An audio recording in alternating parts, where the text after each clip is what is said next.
परिवार के सदस्य उन्हें नियंत्रित नहीं कर सकते। वे खुद को मारने और पेंग चेंगफू का बदला लेने के लिए किसी को ढूंढ लेंगे। यह असंभव नहीं है, इसलिए कैद तियान पूरे दिन केवल घर पर ही रह सकती है और कहीं जाने की हिम्मत नहीं कर सकती।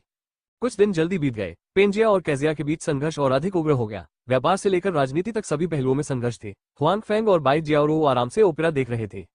इन दिनों हुआन फेंग और बाई जियाओरो के बीच संबंध और भी करीब होते जा रहे हैं। हालांकि बाई जियाओरो अभी भी अपनी राय पर जोर देती है और कहती है कि वो हुआन फेंग का अनुसरण करने के लिए सहमत नहीं है, लेकिन उसे जीवन में हुआन फेंग के साथ निकट संपर्क से कोई आपत्ति नहीं है। उसके बाद हालांकि अब उनके पास एक जैसा बिस्तर नहीं है, वे पहले जैसे नहीं है। यह वरिष्ठों और अधीनस्थों या दोस्तों के बीच एक सामान्य रिश्ता है।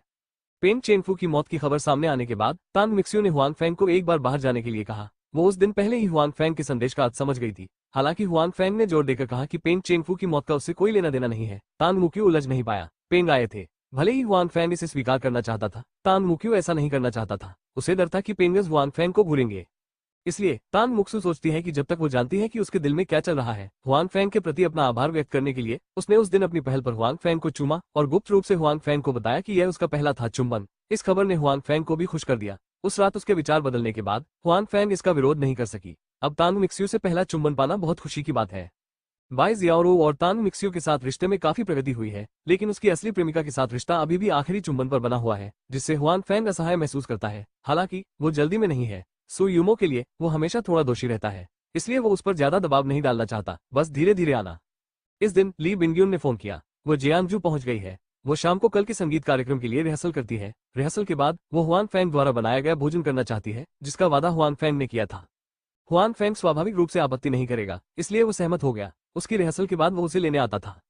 शाम को मैं एक दोस्त को यहाँ ला सकता हूँ। आप निश्चिंत हो सकते हैं कि भोजन के अलावा और कुछ नहीं है। हुआन फेंग ने बाहर जाने से पहले बाई जियाओरो से कहा। तुम किस बात से इतने घबराए हुए हो? मैंने कुछ नहीं कहा। मैं वह नहीं हूं जो तुम हो, और मैं तुम्हें नियंत्रित नहीं कर सकता। बाई जियाओरो ने हुआन फेंग की ओर देखा और कहा। हुआन फेंग शर्मिंदा है। हालांकि बाई जियाओरो अभी तक सहमत नहीं हुई है। हुआन फेंग पहले ही उसे अपने दिल में अपनी प्रेमिका मान चुका है, इसलिए वो बाई जियाओरो को तभी नमस्ते कहना चाहेगा जब वो रात में किसी महिला मित्र को लाएगा। ऐसा मत कहो, बेशक तुम मेरा ख्याल रख सकती हो। हुआन फेंग बाई जियाओरो के पास बैठ गया। उसने अपना हाथ उसके कंधे पर रखा और कहा, आप इस आदमी को जानते हैं, ली बिंग्यून। पिछली बार जब मैं उसे बचाने गया था तो आपने कार्य जारी किया था। हुआन फेंग द्वारा गले लगाए जाने पर बाई जियाओरो सहज रूप से थोड़ी देर के लिए संघर्ष करती है। ये देखते हुए कि वो संघर्ष नहीं कर रही है, वो और नहीं हिलती, लेकिन उसका चेहरा थोड़ा लाल हो जाता है। ली बिंग्यू का नाम सुनने के बाद वो मुस्कुराते हुए हुआन फेंग की ओर देखती है और कहती है, मैंने सिर्फ अनुमान लगाया था कि आप यहाँ एक लड़की लाएंगे, लेकिन मुझे नहीं लगता कि यह सच है। मुझे याद है कि आपका उसके साथ अफेयर था। ये सब अंधा है। उसकी पृष्ठभूमि क्या है, क्या आप नहीं जानते? यह असंभव है, हुआन फेंग ने कहा। सुयुमो की पृष्ठभूमि खराब नहीं है, ठीक है। क्या आप नहीं चाहेंगे कि जब वो आपके पास हो तो आप अन्य महिलाओं को भी अपने पास रखें? बाई जियाओरो ने कहा। वो वही नहीं है, हुआन फेंग ने अजीब ढंग से कहा। ठीक है, आगे बढ़ो। मैं तुम्हारे बारे में कुछ नहीं कहूंगा, लेकिन अगर मैं यहाँ हूँ तो क्या उसे समझाना असुविधाजनक और असुविधाजनक होगा? क्या तुम चाहते हो कि मैं बाहर जाऊं और तुम्हारे लिए कुछ अवसर पैदा करूं? बाई जियाओरो ने कहा। नहीं, हुआन फेंग ने कहा। वास्तव में नहीं?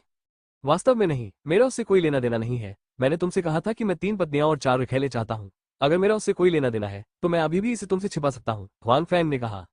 यह सही है। सफेद जूडो, एनबीएसपी, छोटा, कम अद्यतन और तेज विज्ञापन। बेहतर नवल पढ़ने के लिए आप हमारे YouTube चैनल और ऑडियो एक्सप्लेन टेलीग्राम चैनल से जुड़ सकते हैं। 841 आधी रात। बाई जियाओरो के साथ बात करने के बाद हुआन फेंग कॉन्सर्ट स्थल की ओर चले गए, लेकिन अब वो स्पष्ट रूप से अंदर नहीं जा सकते, इसलिए उन्हें बाहर इंतजार करना होगा। कुआ, जब हुआन फेंग पिछले दरवाजे पर रुका और कार के किनारे झुक गया, प्रतीक्षा करते हुए ऊब गया, तो उसे लगा कि उसके कंधे को अचानक थपथपाया गया है। हुआन फेंग मुड़ता है और देखता है कि उसके सामने एक महिला खड़ी है। वो परिचित लगती है, लेकिन ऐसा नहीं लगता कि वो उसे जानती है। आप कौन है? हुआन फेंग ने पूछा। ही, क्या आप इसे पहचान नहीं सकते? महिला ने मुस्कुराते हुए कहा। उसका चेहरा गर्व से भरा हुआ था। जब उसने उसकी आवाज सुनी तो हुआन फेंग को पहले से ही पता था कि यह व्यक्ति कौन था। आप कैसे हैं? आप ऐसे कैसे हो गए? अगर मैंने आपकी आवाज नहीं सुनी तो मैं इसे पहचान नहीं सका। हुआन फेंग के सामने खड़ा अजनबी ली बिंग्यू है। हालांकि अब ली बिंग्यून वो नहीं है जो हुआन फेंग ने पहले देखा था। उनका लुक काफी बदल गया है। अगर वो आवाज नहीं करती तो हुआन फेंग उसे पहचान नहीं पाता। इस दौरान मैंने जो मेकअप सीखा उसका अच्छा असर हुआ, ली बिंग्यून ने गर्व से कहा। यह न केवल अच्छा है, यह उतना ही अच्छा है जितना दिखने में आसान है। मुझे उम्मीद नहीं थी कि आप में ऐसी क्षमता है। हुआन फेंग ने वास्तव में कहा कि उन्होंने बिल्कुल भी अतिशयोक्ति नहीं की। उन्होंने जो कहा वो सच था। ली बिंग्यून का मेकअप प्रभाव वास्तव में उत्कृष्ट था। वो है, ली बिंग्यू ने कहा, और फिर हुआन फेंग से कहा, चलो चले। मैं आपके शिल्प का स्वाद लेने के लिए इंतजार नहीं कर सकता। इस कारण से मैंने आज रात ज्यादा कुछ नहीं खाया है, इसलिए मैं रात के खाने का इंतजार कर रहा हूँ। तुम्हें निराश न करने का वादा करता हूँ, हुआन फेंग ने कहा। पिछले घोटाले के कारण हुआन फेंग ने इस बार गाड़ी चलाने के बाद विशेष रूप से आसपास की स्थिति का अवलोकन किया। उनकी वर्तमान ताकत प्रथम श्रेणी के स्तर तक पहुंच गई है और उनकी धारणा क्षमता पहले की तुलना में काफी बेहतर है। जब तक आसपास कोई उन पर नजर रखता है वो पता लगा सकता है। सौभाग्य से इस समय आसपास कोई पापराजी नहीं है। हो सकता है कि ली बिंगयुन का मेकअप काम कर गया हो और वे लोग उसे नहीं पहचानते हो। क्या आप यहीं रहते हैं? ये देखकर कि हुआंग फेंग एक काफी सामान्य समुदाय में प्रवेश कर गया है, ली बिंगयुन ने उत्सुकता से पूछा। दरअसल ली बिंगयुन अभी भी हुआंग फेंग की पहचान के बारे में उत्सुक है। जब वो पहली बार हुआंग फेंग से मिले तो वो सिर्फ एक साधारण सुरक्षा गार्ड थे। बाद में उन्हें पता चला कि उनकी एक छुपी हुई पहचान है। वो वास्तव में राष्ट्रीय सुरक्षा ब्यूरो से थे। जब उसने उसे दोबारा देखा तो वो एक स्पोर्ट्स कार स्टॉर्ट कर चुका था। इसके अलावा स्पोर्ट्स कार की कीमत कम नहीं लग रही थी बेटा। इसलिए ली बिंगयू अभी भी हुआंग फेंग की पहचान के बारे में उत्सुक है। हालांकि उसे बहुत अधिक प्रश्न पूछने की आवश्यकता नहीं है। आखिरकार हुआंग फेंग राष्ट्रीय सुरक्षा ब्यूरो से है, जिसमें कुछ ऐसी चीजें शामिल हो सकती हैं जिन्हें गुप्त नहीं कहा जा सकता। उनके भाई के पास उनके परिवार के बहुत सारे रहस्य हैं। कुआ, हुआंग फेंग ने कहा कि जब वो रुकने के लिए गैराज की ओर चला तो रुकते ही उसने पीछे की ओर देखा। तुम्हारे भाई ने तुम्हारे लिए जो अंगरक्षकों की व्यवस्था की थी उनके बारे में क्या? हुआंग फेंग ने पूछा। रास्ते में वो कार के पीछे की स्थिति पर ध्यान दे रहा था और किसी को उसका पीछा करते हुए नहीं पाया, इसलिए वो उत्सुक था। मैंने उन्हें भी धोखा दिया, उन्हें नहीं पता था कि मैं आ रहा हूँ। ली बिंगयुन ने कहा। आप मेरी रक्षा करेंगे, है ना? बिल्कुल, हुआंग फेंग ने कहा। हालांकि यदि आप इतनी देर से अकेले बाहर आते हैं तो क्या सहायक और अंगरक्षक चिंता करेंगे? ये ठीक है, मैंने अभी एक टेक्स्ट संदेश भेजा है, वे इसके बारे में चिंता नहीं करेंगे। ली बिंगयुन को कोई परवाह नहीं है। दरअसल ली बिंगयुन ने जो कहा वो सही नहीं है। उसके सहायक और अंगरक्षक अब उसके ठिकाने को लेकर चिंतित हैं, क्योंकि ली बिंगयुन ने अभी कहा था कि वो दोस्तों को ढूंढने गई थी और बाद में वापस आएगी। उसने यह नहीं बताया कि वो किन दोस्तों की तलाश में थी। इतनी देर हो चुकी है कि बिंगयू अकेला बाहर निकलता है और उसे नहीं पता कि वो कहाँ गया है, जिससे मुझे चिंता होती है, ली बिंगयू के सहायक ने उत्सुकता से कहा। क्या आप जानते हैं कि वो किस दोस्त के पास गई थी? ली बिंगयू के अंगरक्षक से पूछा। स्पष्ट नहीं, ली बिंगयू के सहायक ने अपना सिर हिलाया और कहा। अचानक उसने पुकारा और कहा, मुझे याद है कि जियांगजू में बिंगयू के बहुत सारे दोस्त नहीं हैं, इतनी देर से एक ही बैठक होनी चाहिए। कौन? हुआंग फेंग, ली बिंगयू के सहायक ने कहा। वही जिसने पिछली बार मिस बिंगयून को बचाया था? हाँ वो है, ली बिंगयून के सहायक ने कहा कि ली बिंगयून मुख्य रूप से हुआंग फेंग के कारण एक संगीत कार्यक्रम के लिए जियांगजू आएंगे। जियांगजू में उसका सबसे अच्छा दोस्त हुआंग फेंग होना चाहिए। यह कोई समस्या नहीं होनी चाहिए। ली बिंगयू के दो अंगरक्षकों ने एक दूसरे को देखा और कहा कि वे ली हुआमिन से हुआंग फेंग की पहचान के बारे में भी कुछ जानते हैं, इसलिए वे ये भी जानते हैं कि अगर हुआंग फेंग है तो ली बिंगयू की सुरक्षा में कोई समस्या नहीं होनी चाहिए। अंदर आए, हुआंग फेंग ने दरवाजा खोला और ली बिंगयू से कहा। ली बिंगयू दरवाजे में प्रवेश करती है और घर के लेआउट को देखती है। हालांकि वो जल्द ही बाई जियाओरो को हॉल में टीवी देखते हुए पाती है। ली बिंगयू का चेहरा थोड़ा बदल गया। मिस ली बिंगयू, ठीक है, मैं बाई जियाओरो, हुआंग फेंग का बॉस हूँ। बाई जियाओरो ने ली बिंगयू से कहा, मैं तुम्हारे भाई को भी जानता हूँ। नमस्ते, ली बिंगयू ने कहा कि यह जानने के बाद कि बाई जियाओरो हुआंग फेंग की बॉस थी, उसका चेहरा बेहतर दिख रहा था। हालांकि वो अभी भी अपने दिल में थोड़ी अजीब थी। हुआंग समिट अपने बॉस के साथ क्यों रहता था? पहले बैठो और मैं कुछ खाना बनाऊंगा, हुआंग फेंग ने दो महिलाओं के लिए लिविंग रूम छोड़ते हुए कहा। मैं कार्यों को पूरा करने के लिए किंगडाओ प्रांत में आता हूँ और कुछ समय के लिए यहाँ हुआंग फेंग में रहता हूँ। ऐसा लगता है कि बाई जियाओरो को ली बिंगयून की आंखों में संदेह दिखाई देता है, इसलिए वो ये कहने की पहल करती है कि निश्चित रूप से उसका कारण अब थोड़ा दूर की कौड़ी लगता है। वो काफी समय से यहाँ रह रही है और काफी समय से यहाँ रह रही है, जिनमें से कुछ के बारे में नहीं कहा जा सकता। हालांकि ली बिंगयून को स्पष्ट रूप से इस स्थिति का पता नहीं था। बाई जियाओरो का स्पष्टीकरण सुनने के बाद उन्होंने इस पर विश्वास किया। हुआंग फेंग और वो दोनों राष्ट्रीय सुरक्षा ब्यूरो से हैं। ये समझ में आता है कि जब वे एक साथ होते हैं तो कार्य करना अधिक सुविधाजनक होता है। हुआंग फेंग रसोई में व्यस्त है। वो नहीं जानती कि बाहर की दो महिलाएं किस बारे में बात कर रही हैं। अभी अभी उसने देखा कि ली बिंगयू का चेहरा थकान से भरा हुआ है। उसे कॉन्सर्ट के लिए थक जाना चाहिए, इसलिए हुआंग फेंग बेहतर करना चाहता है और उसे आराम देना चाहता है। यहाँ आओ दो सुंदरियों, रात्रि का भोजन करो, आओ और स्वाद लो। जल्द ही हुआंग फेंग रात में अच्छा काम करेंगे। और इस समय ली बिंगयू और बाई जियाओरो बहुत गर्म बातें कर रहे हैं। वास्तव में बाई जियाओरो राष्ट्रीय सुरक्षा ब्यूरो में हमेशा उदासीन रही है। सामान्य समय में बहुत कम लोग उससे बात कर पाते हैं। हालांकि हुआंग फेंग से मिलने के बाद सब कुछ अलग लगता है। ये कल्पना करना कठिन था कि वो ली बिंगयू के साथ इतनी देर तक बात कर सकती है। अद्यतन डब्ल्यू तेजी से टीटी काम, आश्चर्यजनक, वी चैट सार्वजनिक नंबर खोजे। मरी 66, आप अकेली हैं, छोटी बहन आपको फिल्म से गर्म करती है। बेहतर नॉवल पढ़ने के लिए आप हमारे YouTube चैनल और ऑडियो एक्सप्लेन टेलीग्राम चैनल से जुड़ सकते हैं। 842 एक मनोरंजन कंपनी शुरू करने का विचार। ठीक है हुआंग फेंग, मुझे उम्मीद नहीं थी कि आपका कौशल इतना अच्छा होगा, ली बिंगयू ने उसके लिए हुआंग फेंग द्वारा तैयार रात का नाश्ता खाते समय प्रशंसा के साथ कहा। ली बिंगयून से पहले उसने सोचा कि हुआंग फेंग डींगे मार रहा है। शायद हुआंग फेंग खाना बना सकता है, हालांकि उनकी शिल्प कौशल इतनी अच्छी नहीं है। ली बिंगयू ने अनगिनत व्यंजन खाए हैं, उसे नहीं लगता कि हुआंग फेंग पहले खाया खाना उससे बेहतर पका सकता है। हालांकि ली बिंगयून ने पहले ही इसके बारे में सोच लिया है। भले ही हुआंग फेंग का खाना स्वादिष्ट न हो, वो इसकी प्रशंसा करना चाहेगी। हालांकि उसे उम्मीद नहीं थी कि हुआंग फेंग का खाना अप्रत्याशित रूप से अच्छा है, यहाँ तक कि उसके द्वारा पहले खाई गई किसी भी चीज से भी बेहतर। बेशक, क्या मैं तुम्हें धोखा दे सकता हूँ? हुआंग फेंग ने मुस्कुराते हुए कहा कि उन्हें अपनी कला पर पूरा भरोसा है। ली बिंगयून ने सिर हिलाया और खाने की गति तेज कर दी। उसने पहले हुआंग फेंग को धोखा नहीं दिया था। उसने रात के खाने में ज्यादा कुछ नहीं खाया। हुआन फैंग की रात का इंतजार करने के बजाय वो रिहर्सल में व्यस्त थी। वो जल्द से जल्द रिहर्सल खत्म करना चाहती थी। शाम को हुआन फैंग के साथ बाहर आने के लिए पर्याप्त समय था, इसलिए खाने का समय उसके लिए सीमित था। धीरे धीरे खाओ और कोई भी तुम्हारा मुकाबला नहीं करेगा, हुआन फैंग ने कहा। वैसे यहाँ वे टिकटे हैं जो आप चाहते हैं, कुल मिलाकर 10 टिकटें हैं। ली बिंगयून को याद आया कि वो यहाँ न केवल रात्रि भोज के लिए आई थी, बल्कि टिकट भेजने के लिए भी आई थी। बेशक एक और विचार था। उसने हुआन फैंग को यह नहीं बताया कि वो हुआन फैंग के निवास पर जाना चाहती थी। धन्यवाद। हुआन फैंग ने टिकट लिया और ली बिंगयू से कहा, कल जरूर आना। ली बिंगयू ने बेचैनी से पूछा। ठीक है, जाना सुनिश्चित करो, हुआन फैंग ने कहा। ली बिंगयून यहाँ अधिक समय तक नहीं रुके। आखिरकार कल उसका एक संगीत कार्यक्रम है। वो सिर्फ हुआन फैंग से मिलने और उसका निवास देखने आई थी। इसके अलावा ये जल्दी नहीं है, इसलिए खाने के बाद हुआन फैंग ने ली बिंगयू को अपने निवास पर वापस भेज दिया। मुझे लगा कि आप पहले थके हुए थे, लेकिन क्या आप हाल ही में थक गए हैं? रास्ते में हुआन फैंग ने ली बिंगयून से कहा। ठीक है, कॉन्सर्ट के अलावा कंपनी द्वारा कुछ घोषणाओं की भी व्यवस्था की गई है। ये बहुत थका देने वाला है। ली बिंगयून ने कहा कि ऐसे बहुत से लोग नहीं हैं जो उनकी असली पहचान जानते हैं, इसलिए उनके पीछे की आर्थिक कंपनी को उनकी कोई विशेष परवाह नहीं है। कई नौकरियों की व्यवस्था करनी है। क्या आपकी मनोरंजन कंपनी लाभदायक है? हुआन फैंग ने पूछा। क्यों? ली बिंगयून को संदेह है। खबरों में कहा गया है कि जो मनोरंजन कंपनियां एक फिल्म में निवेश करती हैं, वे सैकड़ों करोड़ कमा सकती हैं। मुझे लगता है कि ये मनोरंजन कंपनियां बहुत लाभदायक है, हुआन फैंग ने कहा। यह नहीं कहा जा सकता है कि एक अच्छा निवेश, फिल्मों की बड़ी बिक्री, स्वाभाविक रूप से पैसा कमा सकती है और बहुत सारा पैसा कमा सकती है, लेकिन अगर फिल्मों का बॉक्स ऑफिस अच्छा नहीं है या टीवी की दर्शकों की रेटिंग अधिक नहीं है, इसमें बहुत सारा पैसा भी देना होगा, जो अभी भी एक बड़ा जोखिम है, ली बिंगयून ने कहा। उसके बाद ली बिंगयू ने हुआन फैंग की ओर देखा और कहा, क्यों, क्या आप मनोरंजन कंपनियों में रुचि रखते हैं? ठीक है, मुझे हाल ही में दिलचस्पी हुई है, हुआन फैंग ने कहा। दरअसल हाल के वर्षों में घरेलू फिल्मों का बॉक्स ऑफिस तेजी से बढ़ रहा है। ये सामान्य सामग्री वाली फिल्म की तरह महसूस होती है। 100 मिलियन से अधिक फिल्मों का बॉक्स ऑफिस हल्का और आसान है।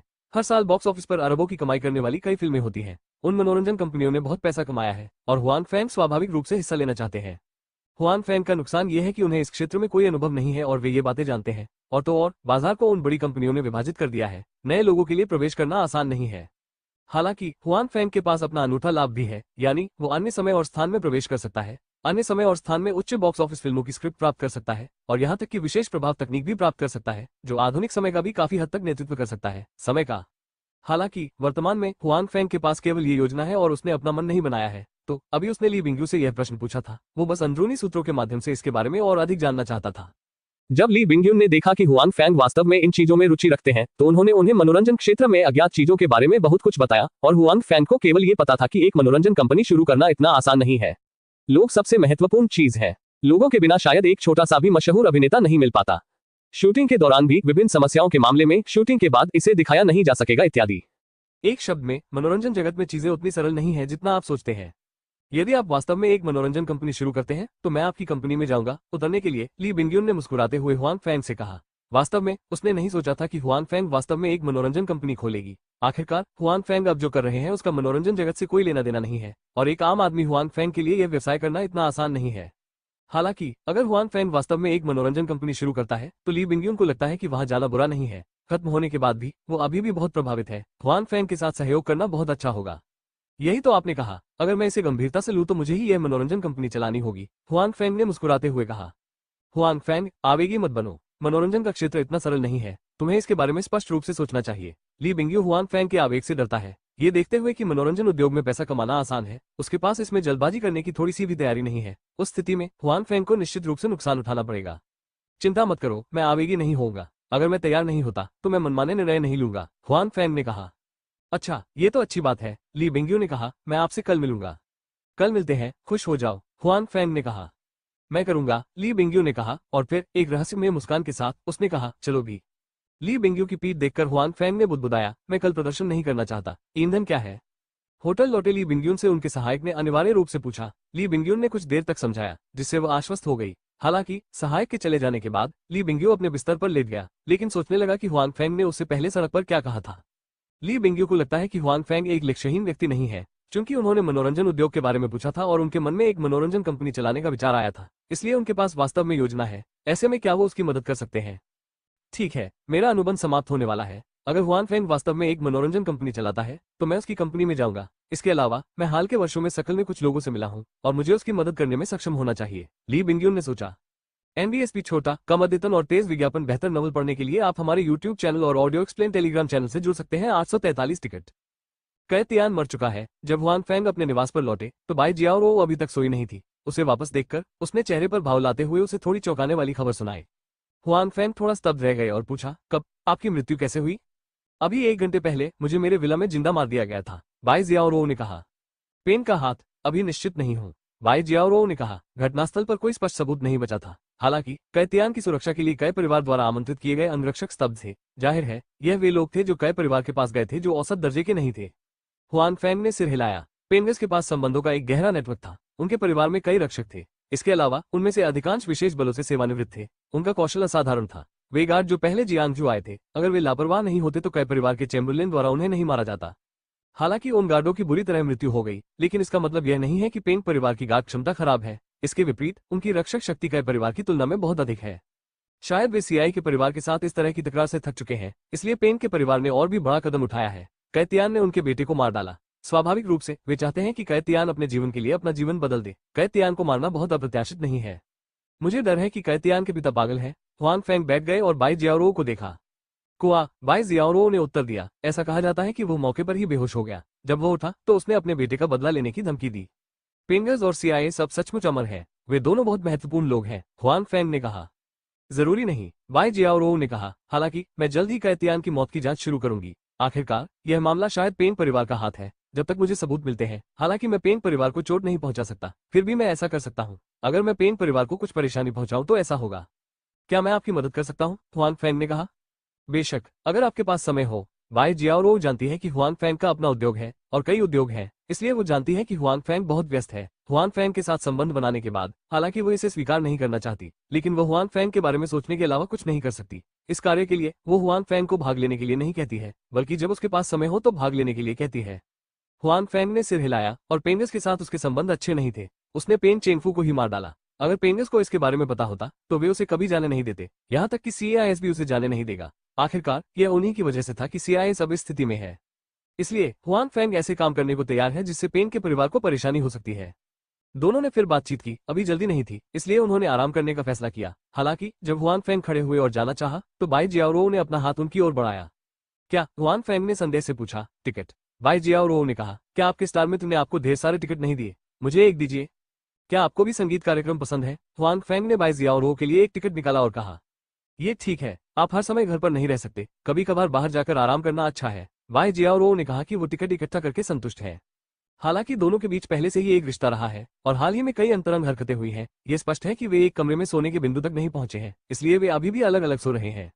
सोने के बारे में सोचते हुए हुआन फैंग सोचता है कि घर कब खरीदना है। स्टोरेज बॉक्स मिलने से पहले वो जियांगजू में घर खरीदने के बारे में नहीं सोच सकता। यहाँ घर चाहे खराब जगह पर ही क्यों न हो, 10,000 वर्ग मीटर से ज्यादा का होना चाहिए। एक अच्छी जगह में यदि वो 10 वर्षों में समतल हो जाती है तो वो खाली नहीं होती। इसलिए हुआन फैंग के सामने कमाई की ताकत के साथ वो जियांगजू में एक घर खरीदना चाहता है। जियांगजू में घर खरीदना मुश्किल है। हालांकि अब ये स्पष्ट रूप से भिन्न है। उसके कार्ड पर बहुत सारी नकदी है, उन पर घर खरीदने का ज्यादा दबाव नहीं है। उसे अभी यह समझ नहीं आया है कि घर कहाँ खरीदे या क्या खरीदे। हालांकि घर खरीदना तय है। जियांगजू में उनका भविष्य का उद्योग छोटा नहीं होगा। जियांगजू उनका बेस कैंप होगा। वो हर वक्त किराए के मकान में नहीं रह सकता। हुआन फैंग कैरी के लगभग 200 मिलियन युआन पैसे नहीं रखना चाहता। ऐसा लगता है कि यह कार बनाने के लिए पर्याप्त नहीं है, बल्कि घर खरीदने के लिए ये काफी है। ये सिर्फ इतना है कि हुआन फैंग यह नहीं भूले कि उन्होंने आज कार में एक मनोरंजन कंपनी चलाने के बारे में ली बिंग्यू के साथ क्या बात की थी। उन्होंने वास्तव में इसके बारे में सिर्फ बात नहीं की, उसने सचमुच उसका हृदय द्रवित कर दिया, और इसके लिए धन की भी आवश्यकता है। इस तरह ऐसा लगता है कि ऐसी कई जगहें हैं जहां पैसे का इस्तेमाल होता है। लगता है मेरा पैसा खर्च नहीं हुआ।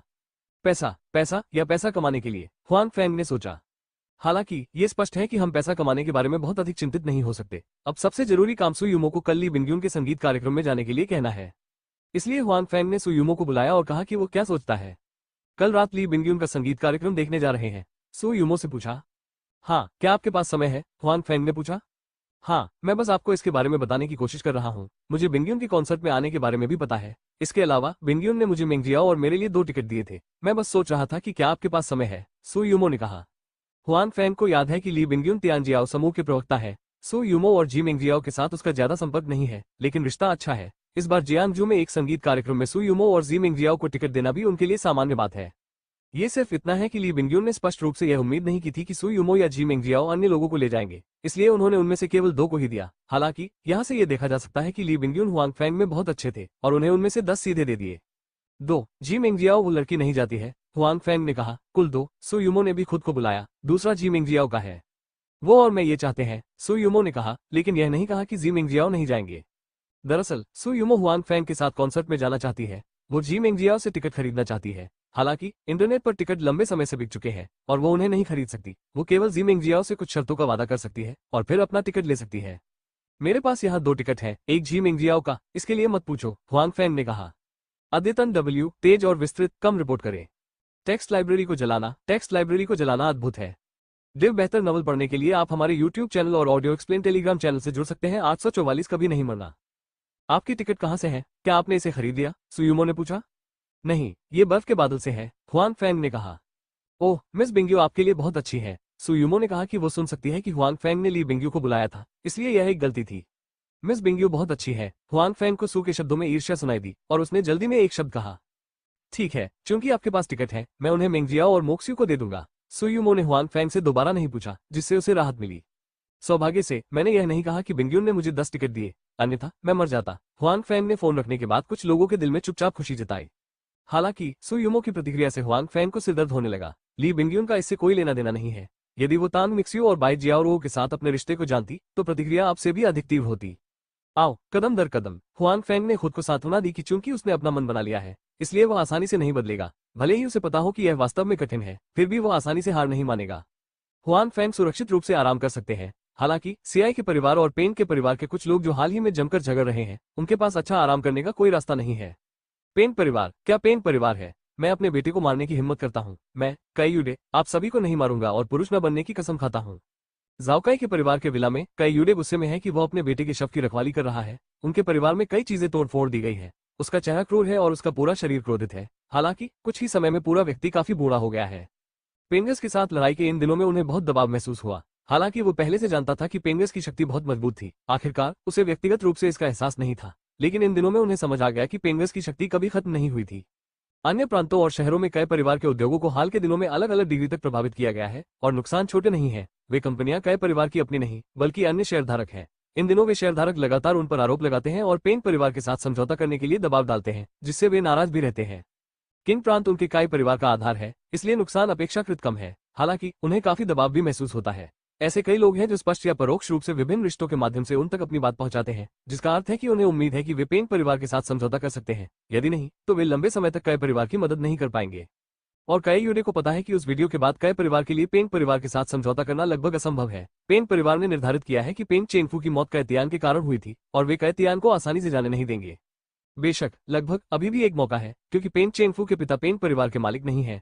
हालांकि वो पेन परिवार का भी एक महत्वपूर्ण व्यक्ति है। जब तक कई परिवार पर्याप्त कीमत चुकाता है, मामले को शांत करना असंभव नहीं है। बेशक कीमत बहुत बड़ी होगी, जो कई यूडे के लिए सहन करने के लिए बहुत अधिक है। हाल के दबाव के कारण कई यूडे ने अपने बेटे की सुरक्षा के लिए इस संबंध में अपना मन बदल लिया है। वो पेन परिवार के मालिक से व्यक्तिगत रूप से समझौता करने के तरीके के बारे में बात करने के लिए किसी को सम्राट की राजधानी में भेजना चाहता है। बेशक वो बड़ी कीमत चुकाने को तैयार है। ये सिर्फ इतना है कि कई यूडे को उम्मीद नहीं थी कि पेन चेनफू के पिता ने उन्हें यह मौका नहीं दिया। जब वो किसी को राजधानी भेजना चाहता था, पेन चेनफू के पिता ने शुरुआत की और अपने बेटे की हत्या करने के लिए किसी को भेजा। हालांकि इसका कोई स्पष्ट सबूत नहीं है, लेकिन मुझे ये जानने की जरूरत नहीं है कि पेन के परिवार ने इस समय मेरे बेटे के साथ कुछ किया है। जब कई तियाने की मृत्यु हुई तो कई यूडे स्वाभाविक रूप से पेन परिवार के साथ समझौता नहीं करना चाहते थे। अपने बेटे की सुरक्षा के लिए वो पहले समझौता करना चाहता था। अब उनका बेटा मर चुका है तो वो और क्या समझौता करे। अब वो केवल यही सोचता है कि पेंगस के साथ नहीं मरना है, अपने बेटे का बदला लो। यूडे, आपको हमारे बेटे के लिए निर्णय लेना होगा। हमारा बेटा बहुत छोटा है, इसलिए उसे मार दिया गया। पेन परिवार के सभी प्राकृतिक हत्यारों को मरना चाहिए और उन्हें हमारे बेटे के साथ दफनाया जाना चाहिए। कैतियान की मां इस समय पहले ही रो चुकी है और उसकी आंखें लाल हो चुकी हैं। वो कई बार बेहोश हो चुकी है। कैतियान उनका इकलौता बेटा है। जब वो बच्ची थी तब से वो उससे प्यार नहीं कर सकती। नतीजतन वो इस स्थिति को स्वीकार नहीं कर सकती कि सफेद बालों वाले लोग काले बालों वाले लोगों को भेजते हैं।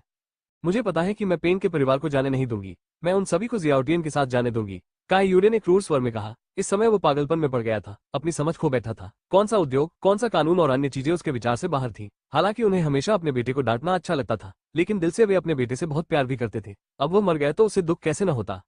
जब कई यूडे पेन के परिवार से बदला लेना चाहता था तो पेन चेनफू के पिता भी बुरे मूड में थे। इस बार जियांगजू आईपेंग उनकी टीम थे। हालांकि उनके पास करने के लिए बहुत सारे काम थे, फिर भी उन्हें अपने बेटे की खातिर जियांगजू आने में समय लगा। ये सिर्फ इतना है कि उसे ये खबर मिलने की उम्मीद नहीं थी कि जियांगजू आने के बाद पेन चेनफू की मृत्यु हो गई थी। उस वक्त वो लगभग बेहोश हो गए थे और उन्हें लगा कि यह खबर झूठी है। हालांकि उस वीडियो में उन लोगों ने साफ कहा कि पेन चेनफू की मौत हो गई है और उन्हें शहर से बाहर भी निकाल दिया गया है, जो कि एक सच्चाई है। ये पुष्टि करने के बाद की खबर सच है, उसने कई के परिवार को मार डाला। एक छोटी सी जगह में एक परिवार ने अपने बेटे को मारने की हिम्मत की, जो उसके लिए अक्षम्य था। इसलिए वह चाहता था कि कई के सभी लोग उसके बेटे को दफना दें। ये सिर्फ इतना है कि कई का परिवार आखिरकार किन प्रांत का स्थानीय नेता है, वो कुछ समय के लिए कई के परिवार को नहीं हरा सकता, जिससे वो बहुत क्रोधित होता है। इसके अलावा उसने ये भी सुना कि कई के लोग समझौता करने के लिए अपने भाई, जो परिवार का मुखिया है, को खोजने के लिए खुद को दरकिनार करना चाहते हैं और सम्राट की राजधानी में जाना चाहते हैं। ऐसा लगता है कि उसका भाई स्थानांतरित हो गया है। वैसे भी यह उनका बेटा नहीं है जो मरा है, वो इसे परिवार के पास ला सकता है, उसके मना करने का कोई कारण नहीं है। हालांकि पेन चेनफू के पिता स्पष्ट रूप से इसे स्वीकार नहीं कर सके, इसलिए उन्होंने कैतियान को मारने के लिए कई के घर पर एक गार्ड भेजने का जोखिम उठाया। इस तरह कई के लोग कभी समझौता नहीं करना चाहेंगे और वे पूरे कई के घर को नष्ट करना जारी रख सकते हैं। अद्यतन W तेज और विस्तृत कम रिपोर्ट करें। टेक्स्ट लाइब्रेरी को जलाना अद्भुत है। दिव्य बेहतर नॉवल पढ़ने के लिए आप हमारे YouTube चैनल और ऑडियो एक्सप्लेन टेलीग्राम चैनल से जुड़ सकते हैं। 845 गलत व्यक्ति को मारना। हालांकि उसने कैतियान को मार डाला, पेन चेनफू के पिता की मनोदशा में अभी भी सुधार नहीं हुआ है। आखिरकार भले ही कैतियान मर गया या यहाँ तक कि पूरा कै परिवार भी मर गया, उसका बेटा पेन चेनफू जीवित नहीं रहेगा, जो केवल उसे अपना गुस्सा निकालने दे सकता है। जो बात उसे और भी दुखी करती थी वो ये थी कि गार्ड द्वारा कैतियान को मारने के बाद जो लोग शहर के बाहर उसके बेटे के शव की तलाश में गए थे, वे वापस आ गए और उनके लिए अच्छी खबर और बुरी खबर लेकर आए। अच्छी खबर यह है कि आखिरकार उनका बेटा मिल गया है, हालांकि वो केवल एक शव है। बुरी खबर यह है कि उनके बेटे की मौत बेसबॉल बैट से नहीं हुई। क्या आप निश्चित हैं कि आप गलत नहीं हैं? पेन चेनफू के पिता ने गार्ड की ओर देखा और पूछा, लेकिन उसकी आंखें भयंकर रोशनी से भरी थीं। इन दिनों उनका स्वभाव काफी खराब था, न केवल कई परिवार के लिए बल्कि उनके आसपास के लोगों के लिए भी। हालांकि गार्ड का चेहरा अपरिवर्तित रहा और उसने कहा, मुझे यकीन है कि मैंने इसे गलत नहीं पढ़ा। युवा मास्टर को बेसबॉल के बल्ले से नहीं बल्कि किसी ने अपनी आंतरिक शक्ति और एक मुक्के का उपयोग करके मारा था। पेन चेनफू के पिता की आंखें अधिक उग्र थी, लेकिन थोड़ी अधिक जटिल भी हो गई। उन्हें उम्मीद नहीं थी कि ऐसा होगा। उस वीडियो में ये साफ था, उनके बेटे को बेसबॉल के बल्ले से मार दिया गया था। यहाँ तक कि कैतियान ने भी स्वीकार किया कि उसने उसे मार डाला था। अंततः एक शव नष्ट हो गया। लेकिन अब मामला क्या है? मैंने अपने बेटे का बदला लेने के लिए कैतियान को मार डाला है, लेकिन अब मैं खुद से कहता हूँ कि मैंने गलत व्यक्ति को मार डाला। दूसरे व्यक्ति ने अपने बेटे की हत्या कर दी, यानी उसे धोखा दिया गया। लेकिन पेन चेनफू के पिता को उनके सामने गार्ड की बातों पर संदेह नहीं होता, क्योंकि वह अपने परिवार में एक दुर्लभ व्यक्ति है जिनके पास आंतरिक शक्ति है। इसके अलावा उसके पास अपेक्षाकृत मजबूत आंतरिक शक्ति है। जब वो इस बार कीशिंग आया तो वो दो ऐसे लोगों को लाया, एक उसके सामने गार्ड था और दूसरा वो जिसने कैतियान की हत्या की थी। वे दोनों कमजोर नहीं है, क्योंकि उन्होंने कहा कि उनके बेटे को आंतरिक शक्ति ने मार डाला, इसलिए उन्हें गलत नहीं होना चाहिए। क्या आप जानते हैं कि हाथ किसने चलाया? पेन चेनफू के पिता से पूछा। मुझे नहीं पता, उस आदमी ने अपना सिर हिलाया और कहा, बहुत समय हो गया है। मैं केवल युवा मास्टर की मौत का कारण बता सकता हूँ, लेकिन मैं यह नहीं बता सकता कि वो किस कुंग फू का इस्तेमाल करता था। यह व्यक्ति चीन के कुछ स्कूलों के कुछ कुंग फू को भी जानता है, लेकिन आखिरकार पेन चेनफू को मरे हुए कई दिन हो गए हैं और सड़ना शुरू हो गया है। वो यह अनुमान लगा सकता है कि पेन चेनफू को आंतरिक बल द्वारा मारा गया था, जो आसान नहीं है। लेकिन मुझे लगता है कि राष्ट्रीय सुरक्षा ब्यूरो के श्वेत नेता को कुछ पता हो सकता है, उस आदमी ने चेतावनी दी। और पेन चेनफू के पिता ने भी इस बारे में सोचा। आखिरकार वीडियो बाई जियाओरो द्वारा दिया गया था। उस समय वो अभी भी सोच रहा था। बाई जियाओरो के साथ उसकी कोई दोस्ती नहीं थी और राष्ट्रीय सुरक्षा ब्यूरो के साथ संबंध सामान्य थे। राष्ट्रीय सुरक्षा ब्यूरो के लोग उनकी कैसे मदद कर सकते थे? अब ऐसा लगता है कि इस वीडियो के लिए बाई जियाओरो का उद्देश्य अशुद्ध है। यह अध्ययन करने लायक है कि क्या वो जानती है कि उसका वीडियो कहां से आया है, क्या वो उस व्यक्ति को जानती है जिसने वीडियो शूट किया है, या क्या वो ये भी जानती है कि उसके बेटे के साथ ये किसने किया। ऐसा लगता है कि मैं कल श्वेत नेता के साथ अच्छी बातचीत करूंगा, चाहे मेरे बेटे को किसी ने भी मारा हो, मैं उसे जाने नहीं दूंगा, पेन चेनफू के पिता ने कहा। हालांकि उन्होंने कैतियान के साथ अन्याय किया, पेन चेनफू के पिता को इसका अफसोस नहीं हुआ। आखिरकार पेन चेनफू ने अपने बेटे को पीटा। यदि उसने अचानक हमले की व्यवस्था नहीं की होती तो शायद उसके बेटे की मृत्यु नहीं होती, इसलिए वह अपने बेटे की मौत का जिम्मेदार था। इसके अलावा यदि उसने ऐसा नहीं किया तो उसने खुद को मार डाला और उसे मार डाला। वो क्या कर सकता है? पेन परिवार का गौरव व्यर्थ नहीं है। आप मेरे लिए जांच करना जारी रखेंगे, मेरे बेटे को किसने मारा। इसके अलावा यहाँ निगरानी मजबूत करें। कई परिवार के लोगों के दीवार कूदने की संभावना है, कई यूडे के पिता ने गार्ड से कहा। हाँ, गार्ड ने उत्तर दिया। पेन चेनफू और कैतियान के मामलों को लेकर न केवल उनके पिता चिंतित हैं, बल्कि किन्गई प्रांत के कई अधिकारी भी चिंतित हैं। हाल ही में वे इस बात को लेकर काफी चिंतित हैं। आखिरकार दोनों पक्षों के पास संपर्क है और यहाँ तक कि एक ही व्यक्ति को कई बार पाया जा सकता है जो उन अधिकारियों को दुविधा में डाल देता है। वे जल्द से जल्द समझौता करने को उत्सुक रहते हैं ताकि उन्हें अब जितना शर्मिंदा न होना पड़े। इन लोगों में से जियांगजू के सार्वजनिक सुरक्षा ब्यूरो के निदेशक वान सबसे अधिक परेशान है, क्योंकि अब एक हत्या हुई है। पेन चेनफू और कैतियान दोनों मर चुके हैं और दोनों के बीच संघर्ष अधिक से अधिक भयंकर होता जा रहा है, जिससे जियांगजू शहर के काम में स्थिरता, कई चुनौतियों का सामना करना और इससे भी अधिक इस मामले में वो बहुत अधिक हस्तक्षेप नहीं कर सकता है, चाहे वो पेन का परिवार हो या कै का परिवार, जाहिर तौर पर उसकी बात नहीं सुनेगा। इस समय भी अगर सचिव की समन्वय के लिए बाहर आए तो भी इसका कोई खास असर नहीं होगा। एक बार जब कोई बड़े पैमाने पर अस्थिर करने वाली घटना होती है तो सार्वजनिक सुरक्षा ब्यूरो के शीर्ष नेता को सबसे पहले फंसाया जाना चाहिए। इसलिए वो वही है जो सबसे अधिक उम्मीद करता है कि इस घटना को जल्द से जल्द हल किया जा सकता है। दुर्भाग्य से अब वो प्रार्थना के अलावा और क्या कर सकता है? ऐसा लगता है कि बहुत सारी चीजें हैं। अगली सुबह हुआंग फेंग ने शराब की भट्टी में जाने की योजना बनाई। हालांकि तियानजून का एक संदेश था। हुआंग फेंग जो कुछ चीजें पहले चाहता था उनमें से कुछ तैयार हो चुकी थी। उन्होंने हुआंग फेंग से पूछा कि उनके पास उन्हें लेने का समय कब होगा। हुआंग फेंग ने इसके बारे में सोचा और तुरंत उसके पास वापस चला गया। आखिरकार वे चीजें, चाहे सुपे कहीं भी हो या वो कहीं भी हो, किसी अन्य समय और स्थान में चीनी भाड़े की रेजिमेंट की तत्काल आवश्यकता है। वहां पहले पहुंचना सबसे अच्छा है। लेकिन बाई जियाओरो पेंग परिवार की जांच करने जा रही थी, लेकिन उसे उम्मीद नहीं थी कि पेंग चेंगफू के पिता उसे फोन करेंगे और उससे मिलने के लिए कहेंगे। बाई जियाओरो ने इसके बारे में सोचा और मना नहीं किया। टीम लीडर बाई, वीडियो के लिए धन्यवाद, लेकिन मुझे आपसे कुछ पूछना है। मिलने के बाद पेंग चेंगफू के पिता में ज्यादा शिष्टाचार नहीं था। वास्तव में वो बाई जियाओरो के करीब होने के इस अवसर का लाभ उठाएगा। आखिरकार बाई जियाओरो राष्ट्रीय सुरक्षा ब्यूरो के नेता है और वो बहुत बूढ़े हैं। यहाँ तक कि राजधानी के ऊपरी हलकों में भी उनकी बड़ी प्रतिष्ठा है। वो स्वाभाविक रूप से ऐसे लोगों से दोस्ती करने की उम्मीद करता है। हालांकि अब उसका दिल नफरत से भर गया है। वो केवल असली हत्यारे का जल्द पता लगाना चाहता है और अपने बेटे से बदला लेना चाहता है। वो बाई जियाओरो से और कहां दोस्ती करने जा रहा है? क्या चल रहा है? बाई जियाओरो ने भावहीन होकर कहा। वास्तव में न केवल पेन चेनफू के पिता के सामने, बल्कि हुआन फैंग को छोड़कर कई लोगों के सामने भी, जो उससे परिचित हैं। इसमें कोई आश्चर्य की बात नहीं है कि वो उससे काफी समय से परिचित है। अद्यतन डब्ल्यू तेज और विस्तृत कम रिपोर्ट करें। टेक्स्ट लाइब्रेरी को जलाना अद्भुत है। दिव्य बेहतर नॉवल पढ़ने के लिए आप हमारे YouTube चैनल और ऑडियो एक्सप्लेन टेलीग्राम चैनल से जुड़ सकते हैं। 846 धमकियां। नेता बाई को वो वीडियो कैसे मिला? यह आपको किसने दिया? पेन चेनफू के पिता से पूछा। कैसे? क्या समस्या है? बाई जियाओरो से पूछा।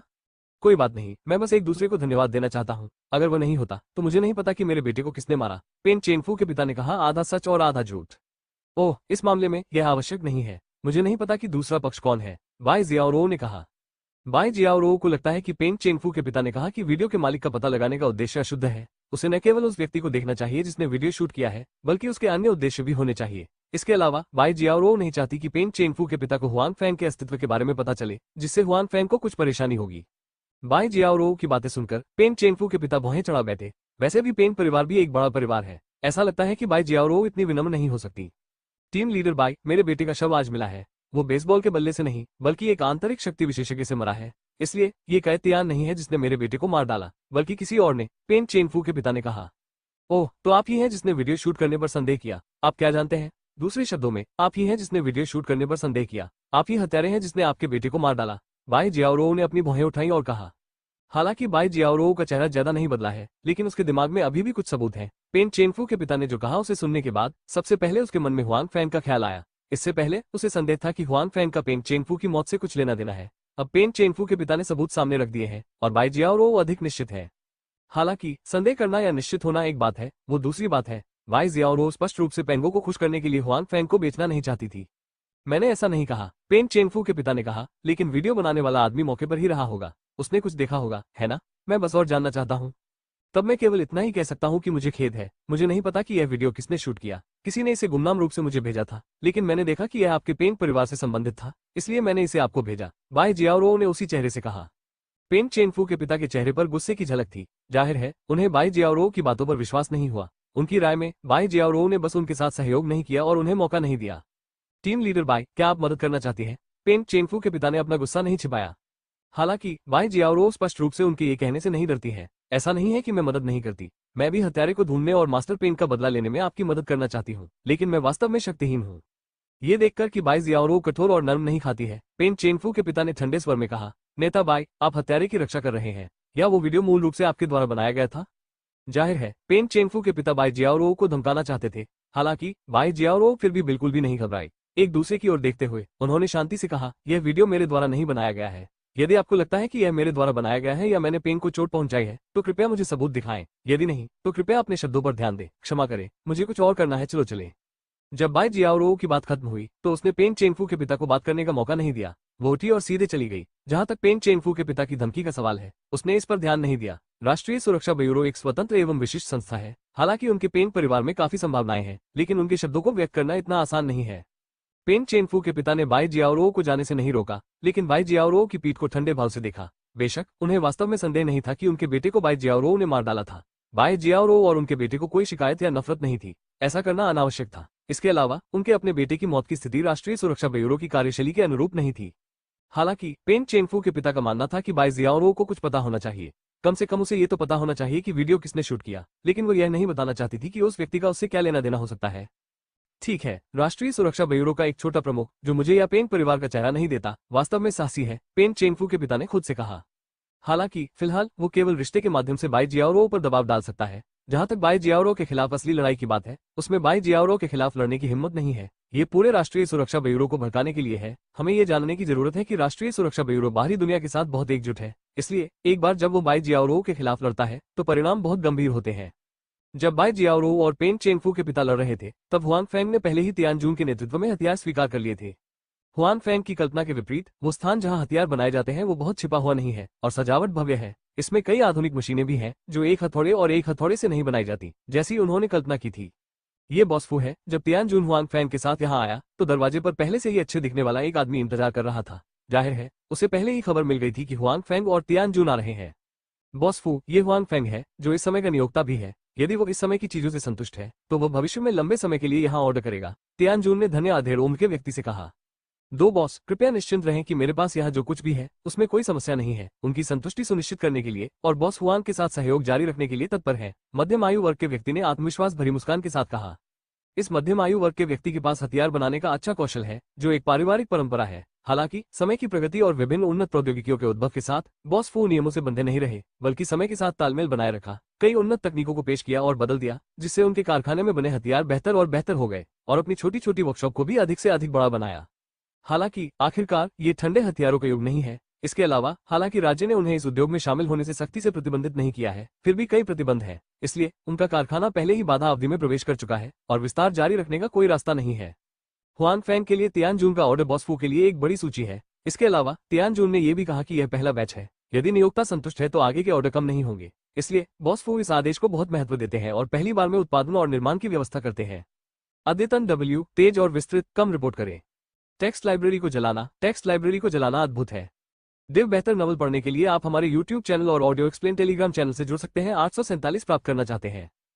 बॉसफू का कारखाना निश्चित रूप से जियांगजू है और यहाँ तक कि पूरा की प्रांत भी गिन सकता है। जब वो हुआंग फेंग के लिए हथियार बनाता है तब भी दक्षता बहुत अधिक होती है। जब तक चीजें संतोषजनक हैं, मुझे भी बॉसफू के साथ सहयोग जारी रखने की उम्मीद है, हुआंग फेंग ने कहा। आइए मैं आपको अपनी छोटी सी जगह दिखाऊं। बॉसफू ने सामान का निरीक्षण करने के लिए हुआंग फेंग को ले जाने में जल्दबाजी नहीं की, लेकिन वह हुआंग फेंग और तियानजून को एक यात्रा के लिए ले जाना चाहता था।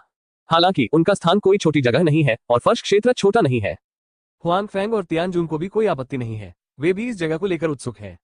बॉसफू के नेतृत्व में हुआंग फेंग और तियानजून ने उनकी हथियार फोर्जिंग कार्यशाला का दौरा किया।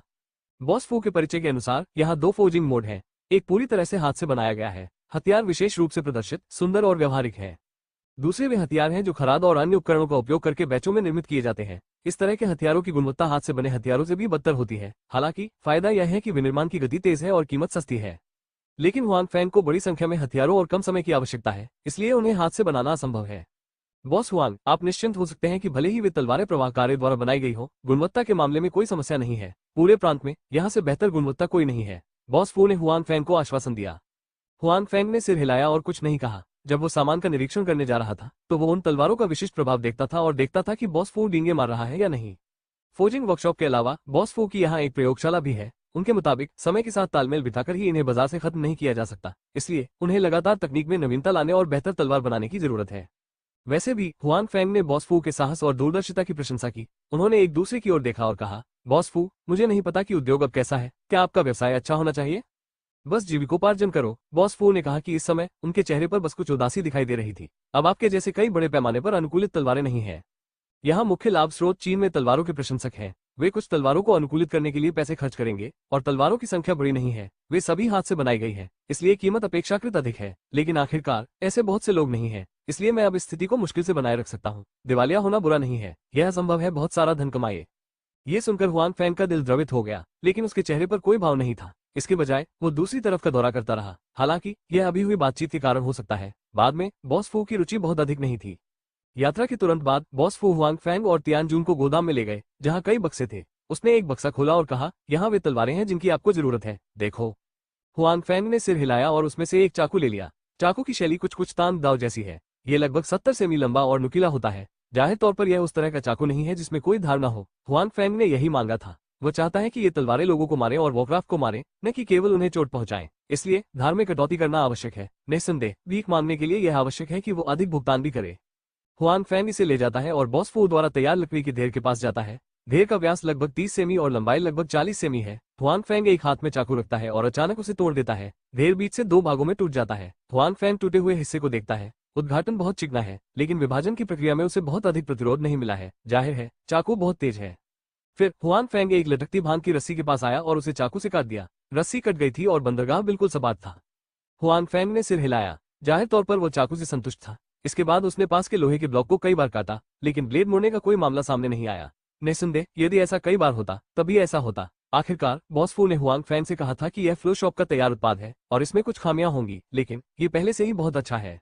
साथ ही भौतिक समस्याओं और कुछ तकनीकी समस्याओं के कारण हुआन फेंग यह नहीं पूछ सकते कि वो एक ही समय में अपने लिए इतने सारे हथियार बनाने के लिए इतना पैसा खर्च करते हैं जो मौजूदा स्तर तक पहुंच सकते हैं। वो बहुत संतुष्ट हैं। क्या बॉस हुआन मेरी चीजों से संतुष्ट हैं? हुआन फेंग के चेहरे के भाव देखकर बॉस फू के चेहरे पर आखिरकार फिर से मुस्कान आ गई। यदि हुआन फेंग संतुष्ट है तो इसका पालन करने पर सूची भी बन जाएगी और वो हुआन फेंग के साथ सहयोग करना जारी रख सकता है और उसका कारखाना कुछ समय के लिए गीला हो सकेगा। संतुष्ट, बहुत संतुष्ट। बॉस फू की चीजें वास्तव में अच्छी हैं। हुआन फेंग ने चाकू बॉक्स में डाला और मुस्कुराते हुए बॉस फू से कहा। आखिरकार बॉस फू को राहत मिली और उन्होंने कहा, क्या आपको लगता है कि हम भविष्य में सहयोग कर सकते हैं? यह अत्यावश्यक नहीं है। हालांकि हुआन फेंग ने हाथ हिलाया और कहा, चलो अब दूसरे सहयोग के बारे में बात करते हैं। कैसा सहयोग? बॉस फू ने कुछ संदेह के साथ पूछा। मैंने अभी यहाँ बॉस फू की स्थिति देखी है। मुझे नहीं पता कि बॉस फू के पास इससे निपटने का कोई तरीका है या नहीं, हुआन फेंग ने कहा। यात्रा के दौरान ही हुआन फेंग को अचानक पता चला कि इस हथियार का निर्माण और व्यापार भी एक मुनाफाखोरी उद्योग है। इस मामले में वो इसे क्यों नहीं समझते? मेरे पीछे समय और स्थान में 2 रिक्त बाजार है। शायद भविष्य में और भी होंगे। इतना बड़ा बाजार, मेरा कोई प्रतिस्पर्धी नहीं। अगर मैं पैसा नहीं कमाता तो ये लगभग अनुचित है। हथियारों का व्यवसाय हमेशा से ही बहुत लाभदायक व्यवसाय रहा है। यदि आप पैसा कमाना चाहते हैं तो आपको बहुत सारे हथियारों की आवश्यकता होगी। ऐसे में आप एक हथियार फैक्ट्री क्यों नहीं बनाते? इस तरह मैं अधिक पैसा कमाऊंगा और अधिक सुविधाजनक रहूंगा और मुझे भविष्य में दूसरों द्वारा नियंत्रित होने का खतरा नहीं होगा। हुआन फेंग अभी भी अपने सामने की फैक्ट्री से बहुत संतुष्ट है, इसलिए उन्होंने इसे खरीदना शुरू कर दिया। बेशक अगर बॉस फू यह नहीं चाहता है तो हुआन फेंग खुद को दूसरी फैक्ट्री खोजने के लिए मजबूर नहीं करेगा। भले ही शुरुआत में पैमाना छोटा हो और उसका अपना निवेश हो, इसका तेजी से विस्तार होगा। अद्यतन डब्ल्यू तेजी से टीटी काम आश्चर्यजनक वीचैट सार्वजनिक नंबर खोजे। मरी 66 आप अकेली हैं, छोटी बहन आपको फिल्म से गर्म करती है। बेहतर नवल पढ़ने के लिए आप हमारे YouTube चैनल और ऑडियो एक्सप्लेन टेलीग्राम चैनल से जुड़ सकते हैं। 848 सहयोग। कैसे? बॉस फू स्तब्ध रह गया। ऐसा प्रतीत नहीं हुआ कि उन्होंने हुआन शिखर सम्मेलन में ये प्रश्न पूछा था। हालांकि फिर उन्होंने व्यंग्यपूर्ण मुस्कान के साथ कहा, मैं क्या कर सकता हूँ? यदि मेरे पास सूची है तो ले लो। अपनी तकनीक में सुधार करने का प्रयास करें। मैं क्या कर सकता हूँ? हालांकि चीन में इस उद्योग का बाजार बिल्कुल ऐसा ही है और प्रभाव बहुत अच्छा नहीं होगा। क्या बॉस नफो ने कभी दूसरों के साथ सहयोग करने के बारे में सोचा है? वास्तव में मुझे आपके कारखाने में काफी दिलचस्पी है, हुआन फेंग ने कहा। सहयोग? सहयोग कैसे करें? बॉस फू ने कुछ संदेह के साथ कहा।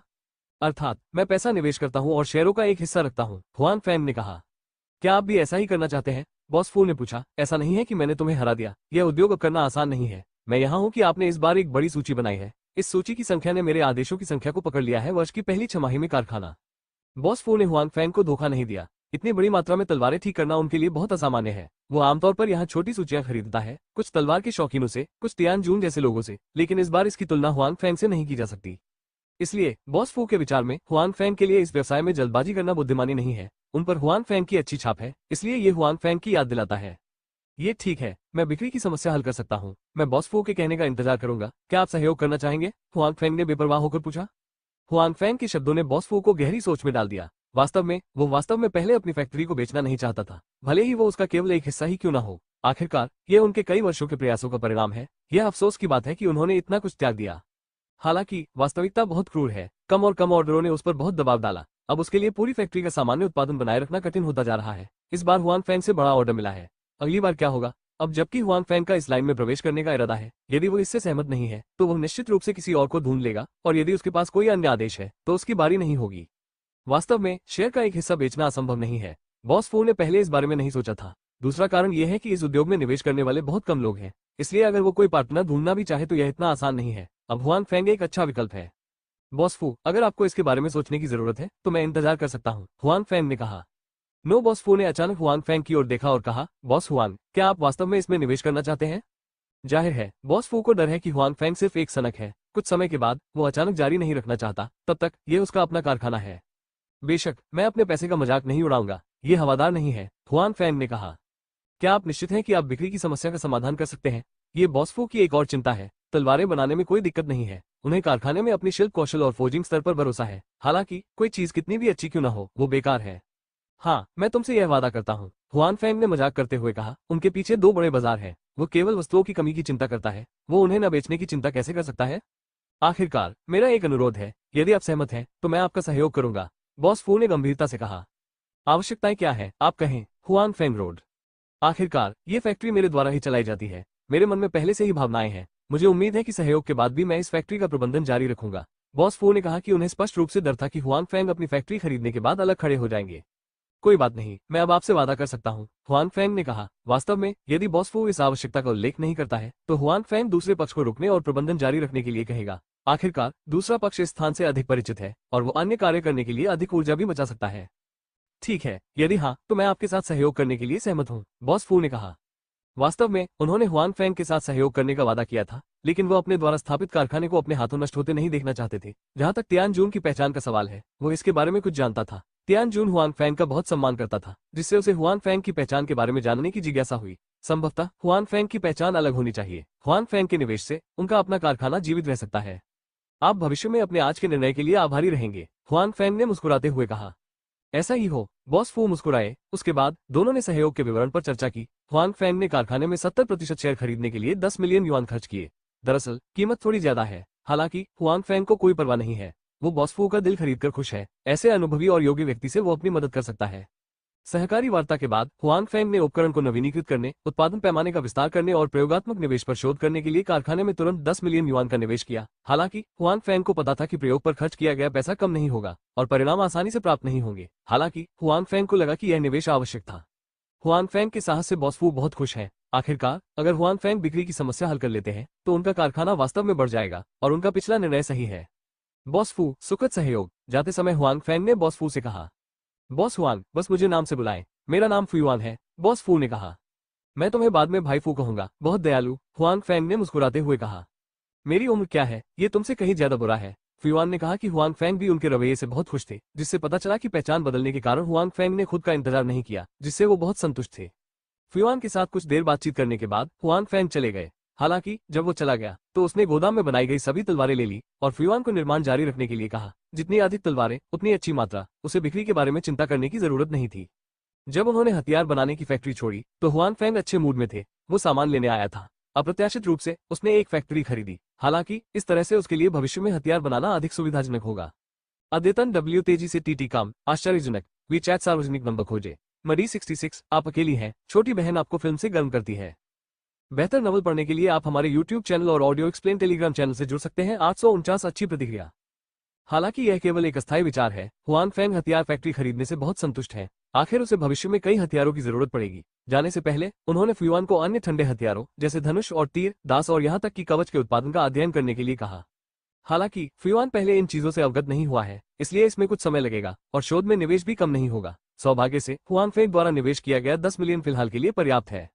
हुआन फेंग और तियान जून ने बक्सों को उस गोदाम में पहुंचाया जिसे उन्होंने पहले किराए पर लिया था। पिछली बार की तरह हुआन फेंग इन चीजों को अपने सामने नाजी में रखने के लिए उपयुक्त नहीं थे। इसके अलावा इस बार इसकी मात्रा भी अधिक थी। यदि उसके पास एक दिन में 2 नाजी भी होती तो भी वे पूरी तरह नहीं भर पाती, इसलिए गोदाम आवश्यक था। पेन के परिवार और कई के परिवार के साथ क्या मामला है, कार में हुआन फेंग ने तियान जुंदाओ से पूछा। हुआन फेंग को वास्तव में इन 2 चीजों की बिल्कुल भी परवाह नहीं है। आखिरकार एक बार जब किसी को पता चल जाएगा कि पेंग चेंगफू ने उसे मार डाला है तो वे उससे निपटने के लिए मिलकर काम कर सकते हैं। इसलिए हुआन फेंग को सावधान रहना चाहिए। इसलिए भले ही बाई जियाओरो ने पहले आदेश नहीं दिया था, हुआन फेंग ने तियान जून के लोगों को दोनों परिवारों की निगरानी जारी रखने की व्यवस्था की। हमें अभी तक बहुत कुछ नहीं मिला है, तियान जून ने कहा। कई का पक्ष ठीक है, पेन के पक्ष के लोग बहुत शक्तिशाली हैं। मेरे लोग लगभग कई बार पाए गए हैं। वे सामान्य लोग नहीं हैं। आपको सावधान रहना चाहिए। इससे कोई फर्क नहीं पड़ता कि आपको उपयोगी जानकारी नहीं मिल पाती है। आप अपना समय ले सकते हैं, लेकिन आपको इसे उजागर नहीं करना चाहिए। ठीक है, हुआन फेंग ने कहा कि पेन के परिवार में आने वाले सभी लोग विशेष बलों से सेवानिवृत्त थे और क्या स्थानीय गैंगस्टरों की तुलना उनसे की जा सकती है। इसलिए इसमें कोई आश्चर्य की बात नहीं है कि हुआन फेंग को कुछ भी उपयोगी नहीं मिल सका। मुझे पता है, तियान जून ने उत्तर दिया, लेकिन इस हार ने उसे प्रभावित नहीं किया, बल्कि उसके प्रतिस्पर्धी दिल को जगाया। हालांकि हुआन फेंग ने यह भी कहा कि इससे कोई फर्क नहीं पड़ता कि वो कुछ भी पता नहीं लगा सका। तियान जून अपने दम पर बाहर जाने के लिए तैयार है। हमें कुछ उपयोगी खोजना होगा। गोदाम में सभी तलवारें उतारने के बाद तियान जून चला गया। हुआन फेंग ने गेट बंद करने के बाद तलवारों का एक हिस्सा रिंग के माध्यम से विला में ले लिया और उन्हें निंग वुशुंग और अली को सौंप दिया। उसी समय हुआन फेंग ने उनसे ये भी पूछा कि वे अतीत में क्या लाए थे और बिक्री की स्थिति क्या थी। प्रतिक्रिया ने हुआन फेंग को बहुत खुश किया। इससे कोई फर्क नहीं पड़ता कि यह सौंदर्य प्रसाधन या नमक या मोनोसोडियम ग्लूटामेट और अन्य चीजें हैं, वे उन 2 स्थानों के बाद बहुत लोकप्रिय हैं, जो अभी भी हुआंग फैंग की कीमत में 3 गुना वृद्धि का परिणाम है, अभी भी कम आपूर्ति में है। साथ ही इन चीजों के प्रवेश के कारण और केवल निंग वुशुंग और अली के पास ही ये चीजें हैं, इसलिए चाहे वो निंग वुशुंग का चैम्बर ऑफ कॉमर्स हो या अली की चीनी भाड़े की रेजिमेंट, इसने कई लोगों का ध्यान आकर्षित किया है। निस्संदेह इसके अच्छे और बुरे दोनों पहलू हैं। सौभाग्य से निंग वुशुंग और अली दोनों के पास उनके चारों ओर पर्याप्त बल सुरक्षा है। जो लोग अपने विचारों को लागू करना चाहते हैं वे हार जाते हैं, जिससे हुआंग फैंग भी खुश होते हैं। सौभाग्य से उन्होंने पहले उन 2 स्थानों में बल विकसित करने का विकल्प चुना और अब अंततः इसका फल मिला है। हुआंग फैंग को जो बात परेशान करती है वो ये है कि उन्होंने उसके लिए कुछ अच्छी चीजें एकत्र की हैं, चाहे वो निंग वुशुंग हो या अली। दुर्भाग्य से उन चीजों को वास्तविकता में नहीं लाया जा सकता है, यानी वे केवल वहीं मौजूद रह सकते हैं और हुआंग फैंग के पास केवल लालच का हिस्सा है। निंग वुशुंग और अली को विदाई। हुआंग फैंग ने समय और स्थान में एक और बुद्धिमान रोबोट की भर्ती की, उसे हथियार बेचने में मदद करने के लिए नहीं, बल्कि उसे एक कार्य देने के लिए। अब से आप उच्च बॉक्स ऑफिस फिल्मों या उच्च रेटिंग वाले टीवी नाटकों की स्क्रिप्ट इकट्ठा करने में मेरी मदद कर सकते हैं। आप उन्हें खरीद सकते हैं और मेरे लिए लिख सकते हैं। इसके अलावा आप कुछ अच्छे विशेष प्रभाव उत्पादन कंपनियों को ढूंढ सकते हैं और आजमा सकते हैं, उनसे संपर्क करें। यदि आप उन्हें खरीद सकते हैं तो ये सबसे अच्छा है। यदि आपके पास पर्याप्त पैसा नहीं है तो आप मुझे बता सकते हैं, हुआंग फैंग ने रोबोट से कहा। वो अब एक मनोरंजन कंपनी के लिए तैयारी कर रहे हैं। हालांकि उन्होंने आज 20 मिलियन युआन से अधिक खर्च किए हैं और उनका एक और करियर है। हुआंग फैंग एक मनोरंजन कंपनी चलाना नहीं भूले हैं। केवल उसे कुछ परेशानी महसूस कराने के लिए वो अन्य स्थानों की चीजों को यूं ही वास्तविकता में नहीं ला सकता। सौभाग्य से उन्होंने ये बुद्धिमान रोबोट उनसे पहले ही खरीद लिया। हालांकि कीमत सस्ती नहीं है और काम भी कठोर है, लेकिन इसकी मेमोरी बहुत अच्छी है। स्क्रिप्ट की कुछ बातें उन्हें आज भी याद है। जहां तक विशेष प्रभाव तकनीक की बात है, हुआंग फैंग को स्वाभाविक रूप से इसकी आवश्यकता है, लेकिन यह अधिक परेशानी वाली है। इसलिए वो चाहता है कि रोबोट पहले संपर्क करे और वो सर्वोत्तम खरीद सके। यदि वो नहीं कर सकता तो उसे चिंता नहीं है। सब कुछ व्यवस्थित करने के बाद हुआंग फैंग गोदाम से वापस चला गया। इस समय पेन चेंगफू के पिता ने जांच की है कि हुआंग फैंग और उनके बेटे के बीच पहले भी विवाद हुआ था। संघर्ष का कारण तांग मुक्यू से संबंधित है। वास्तव में इस स्थिति की जांच करना बहुत कठिन नहीं है। हालांकि पेन चेंगफू के पिता पहले कई परिवार से निपटने में व्यस्त रहे हैं, इसलिए सभी चीजों की कोई विस्तृत जांच नहीं हुई है। और अब ये जानने के बाद कि किसी अन्य व्यक्ति ने उनके बेटे को मार डाला है, उन्होंने जियांगजू में अपने बेटे के बारे में सब कुछ जांचना शुरू कर दिया और इस पर समय के साथ हुआंग फैंग की भी जांच की गई। हुआंग फैंग अपने हाथ में हुआंग फैंग की तस्वीर देखकर अब उसे सिर्फ हुआंग फैंग का ही नाम पता है, जो कभी सिक्योरिटी गार्ड हुआ करता था। इसके अलावा ऐसा लगता है कि उसका टैंग मुक्यू से कुछ लेना देना है। ये स्पष्ट नहीं है कि अन्य चीजें, इसलिए वो नहीं जानता कि हुआंग फैंग का उसके बेटे की मौत से कोई संबंध है या नहीं। मुझे तुरंत हुआंग फैंग की स्थिति बताएं, मैं उसके बारे में सब कुछ जानना चाहता हूँ। पेन चेंगफू के पिता को लगा कि हुआंग फैंग इतना सरल नहीं होगा। यदि वो एक साधारण सुरक्षा गार्ड होता तो तांग मिक्स्यू से कोई लेना देना होना स्पष्ट रूप से असंभव था। इसलिए उसे हुआंग फैंग के बारे में हर चीज की जांच करने की जरूरत थी। हाँ, पास के गार्ड को कहना चाहिए कि किसी व्यक्ति की जांच करना बहुत मुश्किल नहीं है, उनमें से जिनके पास कौशल है और रिश्तों का उपयोग कर सकते हैं। जब पेन लोग हुआंग फैंग के मामलों की जांच कर रहे हैं तो उनका ध्यान सीआईए से हट गया है।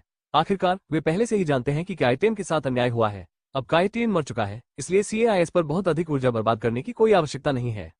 हालांकि कई यूरे, जिसके बेटे की हाल ही में मृत्यु हो गई है, स्पष्ट रूप से पेंगस को इतनी आसानी से जाने नहीं देना चाहता है। वो पेंगस और उसके बेटे से बदला लेने के अवसरों की तलाश में है।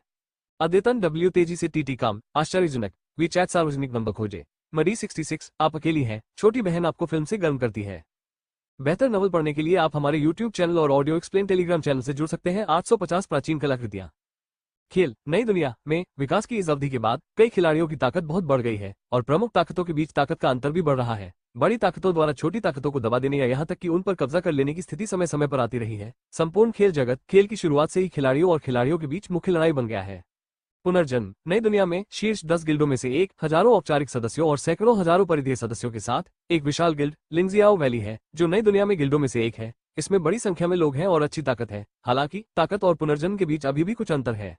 हालांकि दोनों संघ लंबे समय से झगड़ रहे हैं। सिल्वर मून हाउलिंग सीरीज की लड़ाई की शुरुआत से दोनों पक्षों के बीच विरोधाभास बढ़ रहा है। हालांकि अभी तक बड़े पैमाने पर कोई संघर्ष नहीं हुआ है, लेकिन छोटे पैमाने पर कई संघर्ष हैं। इन संघर्षों में लिंगजियाओ वैली को कुछ नुकसान होगा। हालांकि वे इससे डरे नहीं, बल्कि पीछे हटने के बजाय पुनर्जन्म के खिलाफ लड़ने का फैसला किया। इस समय कई संघों ने अपने स्वयं के शहर स्थापित किए हैं। हालांकि शहर निर्माण का क्रम अभी भी बहुत दुर्लभ है। यह उन संघों को बर्दाश्त नहीं कर सकता जो लगातार लड़ने के लिए बिग बॉस की तलाश में रहते हैं। वे अब अधिक लोग हैं और उनकी ताकत पहले से कहीं अधिक मजबूत है। बॉस से लड़ना आसान है। बेशक फिर भी 10 से भी कम गिल्ड हैं जो शहरों का निर्माण कर सकते हैं। पूरे खेल में 10 से अधिक गिल्ड हैं। भले ही हर गिल्ड शहरों का निर्माण नहीं करना चाहता, फिर भी इस विचार के साथ कई गिल्ड हैं। इसलिए शहरों का निर्माण अभी भी एक बहुत लोकप्रिय चीज है। दुर्भाग्य से शहर अभी भी लोकप्रिय है, वहाँ कोई बिक्री नहीं है। और पुनर्जन्म गिल्ड, जो कुछ में से एक है, ने अपना स्वयं का गिल्ड स्थापित किया है। हालांकि पिछली बार उन्होंने लिंगजियाओ वैली से शहर निर्माण का आदेश नहीं छीना था, लेकिन बाद में उन्होंने एक परी जानवर को मार डाला और अपनी ताकत के आधार पर शहर निर्माण का आदेश प्राप्त कर लिया। बेशक उनके एक्शन ने बहुत कुछ खो दिया, लगभग हर कोई, कम से कम वे सभी एक बार मर गए और बहुत सारे खजाने का उपयोग किया गया। हालांकि अंत में यदि उन्हें एक शहर बनाने का आदेश मिल सकता है तो उनके सभी प्रयास इसके लायक हैं, और यह शहर बनाने के शुरुआती लाभों के कारण ही है कि उनकी ताकत तेजी से बढ़ती है। शीर्ष 10 गिल्डों के अंत से तीसरे स्थान पर होने की शुरुआत से ऐसा प्रचार उल्लेखनीय है, जो उनके साथ संघर्ष करने वाली लिंगजियाओ वैली को भी गहरा दबाव महसूस कराता है। आज पूरा खेल जगत फिर से उबल रहा है, क्योंकि 10 प्राचीन कलाकृतियों में से एक ड्रैगन ट्राइपॉड बाहर आने वाला है, और इस ड्रैगन ट्राइपॉड को आधिकारिक वेबसाइट पर भी पेश किया गया है। यह अनंत शक्ति वाली 10 प्राचीन कलाकृतियों में से एक है। ये दवाओं को परिष्कृत कर सकता है, दवाओं को परिष्कृत करने की सफलता दर को बढ़ा सकता है, और विशेष दवाओं को परिष्कृत करने और अन्य प्रभावों को बढ़ाने का अवसर दे सकता है। वहीं इस पवित्र ड्रैगन ट्राइपॉड को हथियार के रूप में भी इस्तेमाल किया जा सकता है। इसकी शक्ति भी अद्भुत है, यह उन अमर कलाकृतियों से बदतर नहीं है। अब पूरे खेल जगत में बहुत सी अमर कलाकृतियां नहीं है, और कलाकृतियां अधिक अदृश्य है। अब यह अचानक सामने आ गया है। इस प्राचीन कलाकृति की खबर, जो कलाकृति से भी अधिक शक्तिशाली है, बहुत ही रोमांचक और सटीक है। उस स्थान पर जाने की तैयारी करें जहां कलाकृति का जन्म होने वाला है और ड्रैगन ट्राइपॉड प्राप्त करना चाहते हैं। क्या संदेश सच है? पुनर्जन्म शहर के लॉर्ड्स हवेली में पुनर्जन्म गिल्ड के नेता पुनर्जन्म अजय अपने अधीनस्थों से पूछ रहे हैं कि क्या ड्रैगन तिपाई के बारे में खबर सच है। ये सच होना चाहिए। जिस व्यक्ति से पूछा गया वो पुनर्जन्म गिल्ड का एक वरिष्ठ सदस्य भी था। उन्हें यकीन नहीं था। खबर सबसे पहले आओशी गिल्ड से आई थी। खबर सामने आने के बाद आओशी गिल्ड ने एक व्यापक लामबंदी की है। ऐसा लगता है कि कुछ किया जाना बाकी है। पुनर्जन्म अजय ने सिर हिलाया। ओशी गिल्ड भी शीर्ष 10 गिल्डों में से एक है। ताकत और उनका पुनर्जन्म बोजों के बीच है। अगर ये खबर वाकई उनसे आती है तो ये सच होनी चाहिए। इसके अलावा दूसरा पक्ष भी कार्रवाई की तैयारी में है।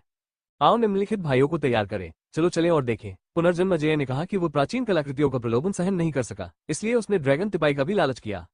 हाँ, जब पुनर्जन्म गिल्ड तैयारी कर रहा है तो अन्य गिल्ड भी वही काम कर रहे हैं। सबसे ज्यादा परेशान करने वाले हैं आओशी गिल्ड के लोग। आखिरकार उन्हें ये खबर सबसे पहले मिली, लेकिन अब यह व्यापक रूप से ज्ञात है। निस्संदेह उनके पास नाराज होने का कारण है।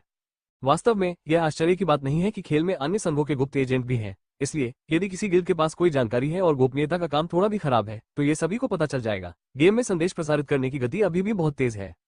हालांकि जब क्रोध पर आता है तो वे ड्रैगन तिपाई को आसानी से नहीं छोड़ेंगे। आखिरकार यह एक प्राचीन कलाकृति है जिसमें कुल 10 कलाकृतियां हैं। आधिकारिक वेबसाइट के अनुसार प्रत्येक कलाकृति में आकाश और पृथ्वी को नष्ट करने की क्षमता होती है और यह अद्वितीय होती है। हालांकि यह आधिकारिक वेबसाइट का अतिशयोक्ति है। ये दिखाने के लिए पर्याप्त है कि ऐसी चीजें बिल्कुल खजाना है। वे संभवतः कैसे हार मानने को तैयार हो सकते हैं। आओशी गिल्ड का एक और फायदा है जो अन्य गिल्डों के पास नहीं है, यानी वे ड्रैगन ट्राइपॉड के छिपने के स्थान के बारे में अधिक जानते हैं। आखिरकार उन्हें पहले जगह मिल गई और उन्हें बुद्धिमत्ता में अधिक लाभ हुआ। सभी संघ समाचार वाले स्थानों पर जा रहे हैं। वहीं हर कोई आओशी गिल्ड के चलन पर भी ध्यान दे रहा है। हालांकि वे पहले से ही रहस्य बनाए रखने की पूरी कोशिश कर रहे हैं। खेल में इतने बड़े पैमाने की गतिविधि के लिए रहस्य बनाए रखना मुश्किल है, इसलिए कई संघ आओशी लोगों का अनुसरण करते हैं। जब तक वे उनका अनुसरण करेंगे उन्हें शेनलोंगडिंग का विशिष्ट पता खोजने की चिंता नहीं होगी। आखिरकार संदेश में पता केवल सामान्य दिशा में है और विशिष्ट पता केवल आओशी लोगों के लिए स्पष्ट है। और आवश्य लोग ये जानने के बाद कि वे इसे छिपा नहीं सकते, अब और निरर्थक चीजें नहीं करते हैं। वे बड़े पैमाने पर अपने गंतव्य की ओर भागते हैं। क्या आपको लगता है कि हम ड्रैगन तिपाई को अपने साथ ले जा सकते हैं? बहुत बढ़िया, आओशी समाज के अध्यक्ष ने व्यंग्य किया। लगभग 2 घंटे बाद लोग अंततः अपने गंतव्य पर पहुंचे, एक विशाल भूलभुलैया। यही कारण है कि आओशी गिल्ड के अध्यक्ष आश्वस्त हैं, क्योंकि उनके पास इस भूलभुलैया में मानचित्र का एक हिस्सा है जो उनके गिल्ड के एक सदस्य द्वारा यहाँ एक कार्य करते समय प्राप्त किया गया है, और यह ड्रैगन तिपाई का ठिकाना है जो उस व्यक्ति को मिला था। अद्यतन W तेज और विस्तृत कम रिपोर्ट करें। टेक्स्ट लाइब्रेरी को जलाना अद्भुत है। दिव्य बेहतर नवल पढ़ने के लिए आप हमारे YouTube चैनल और ऑडियो एक्सप्लेन टेलीग्राम चैनल से जुड़ सकते हैं। 851 भूलभुलैया। चल दर इस समय अन्य संघ अभी भी यहाँ से बहुत दूर है। हालांकि वे आओशी गिल्ड का अनुसरण करते हैं, लेकिन वे इसके बहुत करीब नहीं है। वैसे भी जब तक वे इसे खो नहीं देते तब तक वे भूलभुलैया के प्रवेश द्वार तक नहीं पहुंच पाते। हालांकि उनके पास भूलभुलैया मानचित्र का केवल एक हिस्सा है, ये स्पष्ट रूप से किसी से भी बेहतर नहीं है। इसलिए आओशी गिल्ड के अध्यक्ष इस समय बहुत आश्वस्त है। मेरा मानना है कि भले ही इसके पीछे कई गिल्ड हो, वे ड्रैगन ट्राइपॉड पाने वाले अंतिम व्यक्ति होंगे। कुछ ही देर में अन्य संघ एक के बाद एक भूलभुलैया के प्रवेश द्वार पर आए। वे थोड़ा झिझके और सीधे अंदर चले गए। अब जब वे यहाँ आ गए हैं तो उनका पीछे हटने का कोई इरादा नहीं है। इसके अलावा वे आओशी संघ इस समय पहले ही जा चुके हैं, जिससे पता चलता है कि खजाने वास्तव में इसी स्थान पर हैं और उनके लिए यहाँ आने और हार मानने का कोई कारण नहीं है। भूलभुलैया में प्रवेश करने के बाद कई लोगों को कई शाखाएं मिली। चूंकि कोई नक्शा नहीं था, वे नहीं जानते थे कि प्रत्येक शाखा कहाँ ले जाती है और कौन सी सही है। इसलिए उन्होंने अपनी इच्छानुसार प्रवेश करने के लिए एक को चुना, और प्रत्येक संघ में प्रवेश करने वाली शाखाएं एक जैसी नहीं थी। जाहिर है, बहुत से लोग समय मिलने से बचने के लिए दूसरे संघों के साथ नहीं जाना चाहते थे। इस समय उन आकस्मिक खिलाड़ियों के लिए और कोई विकल्प नहीं है। वे उन गिल्ड खिलाड़ियों की तरह यादृच्छिक रूप से केवल एक को चुन सकते हैं।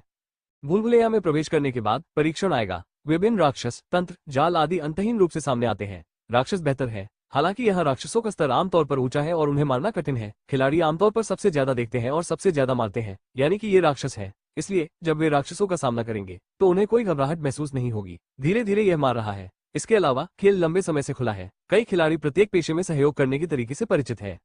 यह वे जाल, तंत्र आदि हैं जो इन खिलाड़ियों को सिरदर्द देते हैं। इन चीजों को छुपाना बहुत अच्छा होता है। उनका बचाव करना बिल्कुल भी असंभव है। कई बार वे फंस जाते हैं और उनके पास विरोध करने का कोई मौका नहीं होता। वे सभी मारे गए हैं। यदि तंत्र को छुआ जाता है तो एक बड़ा क्षेत्र नष्ट हो सकता है। एक शब्द में, ये जाल और तंत्र प्रवेश करने वाले खिलाड़ियों को बहुत अधिक नुकसान पहुंचाते हैं। इस स्थान में मृत्यु को यथास्थान पुनर्जीवित करने का कोई रास्ता नहीं है। भले ही कोई पुजारी हो, पुनरुत्थान कौशल का कोई उपयोग नहीं है। इसलिए जैसे जैसे खिलाड़ी भूल भुलैया में आगे बढ़ रहे हैं, हताहतों की संख्या बढ़ रही है और जीवित खिलाड़ियों की संख्या घट रही है। इससे भी अधिक दुखद बात यह है कि इस समय बाहर निकलना इतना आसान नहीं है, क्योंकि यह भूल भुलैया की दुनिया है। जरूरी नहीं कि वे उसी तरह वापस आए जिस तरह वे पहले गए थे। अगर वे वापस जाना भी चाहें तो वापसी का रास्ता ढूंढना मुश्किल है। इसलिए भले ही चोट और मृत्यु अधिक से अधिक गंभीर हो, ये खिलाड़ी केवल अपने सिर के बल आगे बढ़ना जारी रखना चुन सकते हैं। यह आशी गिल्ड के लोगों द्वारा बिछाया गया जाल नहीं है। इसका उद्देश्य हमें नुकसान पहुंचाना है ना? कुछ खिलाड़ी अटकलें लगाने लगे। मुझे ऐसा नहीं लगता। आवशी में बहुत सारे लोग हैं और कई वरिष्ठ प्रबंधक हैं। अगर वे हमें धोखा देते हैं तो उन्हें जोखिम लेने की जरूरत नहीं है, एक अन्य खिलाड़ी ने कहा।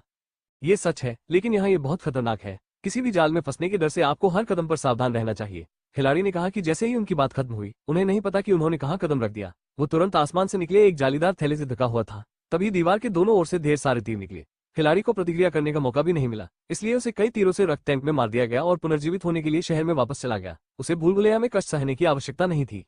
वहीं कई अन्य खिलाड़ी भी हैं जो उनके बगल में चल रहे हैं। इन खिलाड़ियों को यादृच्छिक तीरों द्वारा पकड़ा और मार दिया गया है। हालांकि इसमें कोई आश्चर्य की बात नहीं है कि अन्य खिलाड़ियों ने भी ऐसी त्रासदी देखी है, क्योंकि उन्होंने रास्ते में ऐसी कई स्थितियां देखी हैं। इसलिए वे चलते समय अधिक सावधान रहते हैं, लेकिन उनके मन में अधिक उतार चढ़ाव नहीं होता है। हम देख सकते हैं कि रास्ते में स्थिति कितनी भयावह है।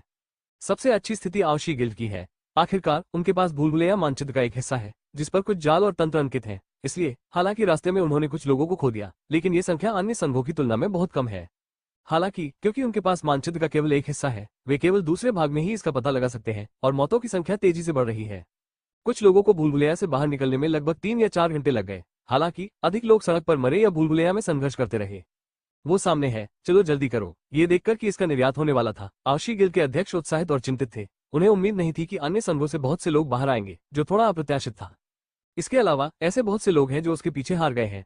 एक बार जब अन्य संघ एक दूसरे के साथ सहयोग करेंगे तो वह दुखी हो जाएगा। इसलिए अन्य संघों के आने से पहले उसे ड्रैगन तिपाई प्राप्त करनी होगी। आवशी गिल्ड के लोग ज्यादा नहीं रुके, इसलिए वे आगे बढ़ते रहे। हालांकि उनके उस स्थान से चले जाने के कुछ ही समय बाद अन्य गिल्ड के लोग लगातार आते रहे। ये लोग आत्मा से बहुत थके हुए थे। जाहिर है, सड़क पर जालों और अनगों से उन्हें काफी परेशानी हुई और उनकी आत्मा पर भी कुछ प्रभाव पड़ा। हालांकि सौभाग्य से वे अभी भी अंत पर टिके हुए हैं और अंत उनके ठीक सामने है। वो लोग तो चलते रहते हैं। हालांकि जब वे बाहर निकलते हैं तो उन्हें पता चलता है कि आवशी लोग वास्तव में वहीं रुक जाते हैं और कोई कार्रवाई नहीं करते हैं। अन्य संघों के खिलाड़ी उत्सुकता से अतीत को देखते हैं, फिर ठंडी हवा में सांस लेते हैं और फिर वे डांटने से खुद को नहीं रोक पाते हैं। मैं बकवास करता हूँ, मेरे साथ खेलो। इसमें कोई आश्चर्य नहीं कि उनकी ऐसी प्रतिक्रिया है। उनके सामने एक विशाल ऊंचा मंच है और ऊंचाई अधिक नहीं है। उस चबूतरे पर एक छोटा सा तिपाई है जिस पर हर तरफ अंधेरा है। इस समय ये हवा में तैर रहा है और लगातार घूम रहा है। हालांकि लोग अभी भी इससे काफी दूर हैं, लेकिन वे तिपाई की शक्ति को महसूस कर सकते हैं। जाहिर है, ये तिपाई इस बार उनका लक्ष्य है, ड्रैगन तिपाई। बस बात यह नहीं है, अगर ऐसा ही है तो लोग विस्फोट नहीं करेंगे। उनके फटने का कारण यह है कि तिपाई के नीचे एक सुनहरा ड्रैगन पड़ा हुआ है। ड्रैगन की आंखें कसकर बंद है, इसे सोना चाहिए। लेकिन अगर यह सो रहा है तो ये भी एक अजगर है। ये शीर्ष स्तर का अस्तित्व है। अद्यतन डब्ल्यू तेजी से टीटी काम आश्चर्यजनक वीचैट सार्वजनिक नंबर खोजे। मरी 66 आप अकेली हैं, छोटी बहन आपको फिल्म से गर्म करती है। बेहतर नॉवल पढ़ने के लिए आप हमारे यूट्यूब चैनल और ऑडियो एक्सप्लेन टेलीग्राम चैनल से जुड़ सकते हैं। 852 ड्रैगन जागता है। क्या करें, इस समय हर किसी के मन में यही विचार है। उनके लिए हार मानना सचमुच कठिन है। हालांकि उनका सामना एक और विशालकाय ड्रैगन से हो रहा है। उन खिलाड़ियों के लिए जिन्हें अभी भी अमर जानवर को मारने के लिए घेरने की जरूरत है, वे विशाल ड्रैगन का सामना करते समय असीमित दबाव महसूस करते हैं, जो कि जानवर में भी शीर्ष पर है। हालांकि ड्रैगन तिपाई हमारे सामने है। इसके अलावा यह एक ड्रैगन है। ऐसा कहा जाता है कि यह सब खजाना है। इसका मांस खाने और इसका खून पीने के बाद यह सीधे तौर पर अपनी ताकत बढ़ा सकता है और ड्रैगन को खजाना इकट्ठा करने की आदत पसंद है। ये ड्रैगन में भी स्पष्ट रूप से दिखता है। इस समय ऊंचे मंच पर ड्रैगन के बगल में कई चीजें चमक रही हैं। प्रकाश की किरण कई खिलाड़ियों की नसों को उत्तेजित करती है। इसलिए यहाँ कोई भी खिलाड़ी हार नहीं मानना चाहता। हालांकि कई खिलाड़ी प्रभावित हुए, लेकिन उन्होंने पहले ऐसा करने की हिम्मत नहीं की, भले ही वे यहाँ पहले आए। एओशी गिल्ड, जिसमें जीवित बचे लोगों की संख्या सबसे अधिक है, इस समय जवाबी उपायों पर चर्चा कर रहा है, लेकिन वे जल्दबाजी में आगे बढ़ने की हिम्मत नहीं करते हैं। इस समय इस ऊंचे मंच के नीचे 10 से अधिक गिल्ड है। हालांकि गिल्डों की संख्या बहुत बड़ी नहीं है। इस समय सबसे अधिक आवशी संघ केवल लगभग 1000 है। जहां तक अन्य संघों की बात है, उनमें लगभग 2 या 300 से अधिक लोग और 10 से कम लोग हैं। आप देख सकते हैं कि भूलभुलैया ने अभी अभी कितने लोगों को हताहत किया है। सच कहूं तो यह व्यक्ति ड्रैगन का सामना कर रहा है, हर किसी को कोई पता नहीं है, हालांकि वे इस पर भरोसा नहीं करते हैं। यानी वे ऐसे खिलाड़ी हैं जो सोच भी सकते हैं और प्रयोग भी कर सकते हैं। इसके अलावा उनके पास सभी प्रकार की सहायक गोलियां और स्क्रॉल हैं जो उनके ट्रम्प है। हर कोई, चूंकि हर कोई यहाँ है, कौन उस ड्रैगन तिपाई को प्राप्त कर सकता है यह उसकी क्षमता पर निर्भर करता है। पुनर्जन्म के अध्यक्ष पुनर्जन्म अजय ने कहा, हालांकि रास्ते में खतरनाक था, लेकिन उनके साथ कोई बड़ी दुर्घटना नहीं हुई, अंत तक चले गए। क्यों, यह वही है जो हमने आवशी को सबसे पहले पाया था। आवशी के राष्ट्रपति थोड़ा परेशान थे। आखिरकार ड्रैगन तिपाई के बारे में खबर सबसे पहले उन्हें ही पता चली थी, और अब उनके यहाँ सबसे अधिक लोग हैं, इसलिए उनकी ऐसी पृष्ठभूमि पर सवाल उठाया जा सकता है।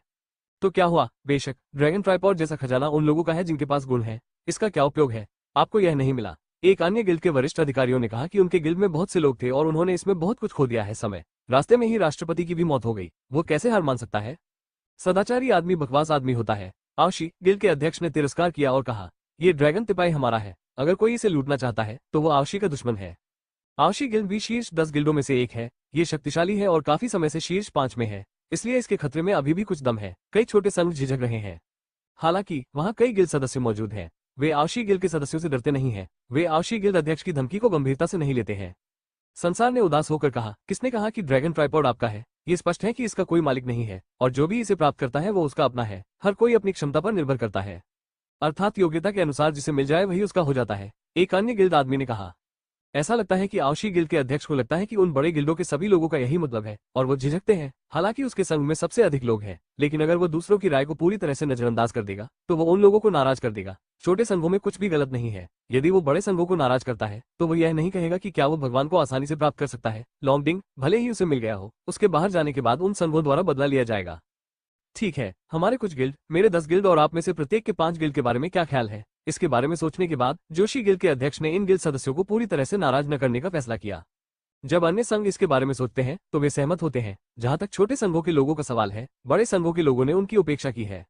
इस बात पर सहमति बनी है कि चयनित लोग हल्के से ऊंचे मंच पर पहुंचेंगे। उनका उद्देश्य बहुत स्पष्ट है। यदि वे ड्रैगन तिपाई प्राप्त करना चाहते हैं तो वे ड्रैगन को नहीं जगा सकते, नहीं तो मुश्किल बहुत बढ़ जाएगी। हालांकि वे अजगर को मारना चाहते हैं, लेकिन वे निश्चित नहीं है। स्वाभाविक रूप से उन्हें सर्वोत्तम चीजें मिल सकती है। धिक्कार है, ये समाज के लोग बहुत धोखेबाज हैं। अन्य श्रेणियों के लोग और जो लोग यहाँ आने के लिए भाग्यशाली हैं, उन्हें उन बड़ी श्रेणियों द्वारा रोका जाता है। वे केवल उन बड़े संघों को ड्रैगन तिपाई और ड्रैगन के अलावा अन्य खजानों के लिए प्रतिस्पर्धा करते हुए देख सकते हैं, और वे बिल्कुल भी भाग नहीं ले सकते।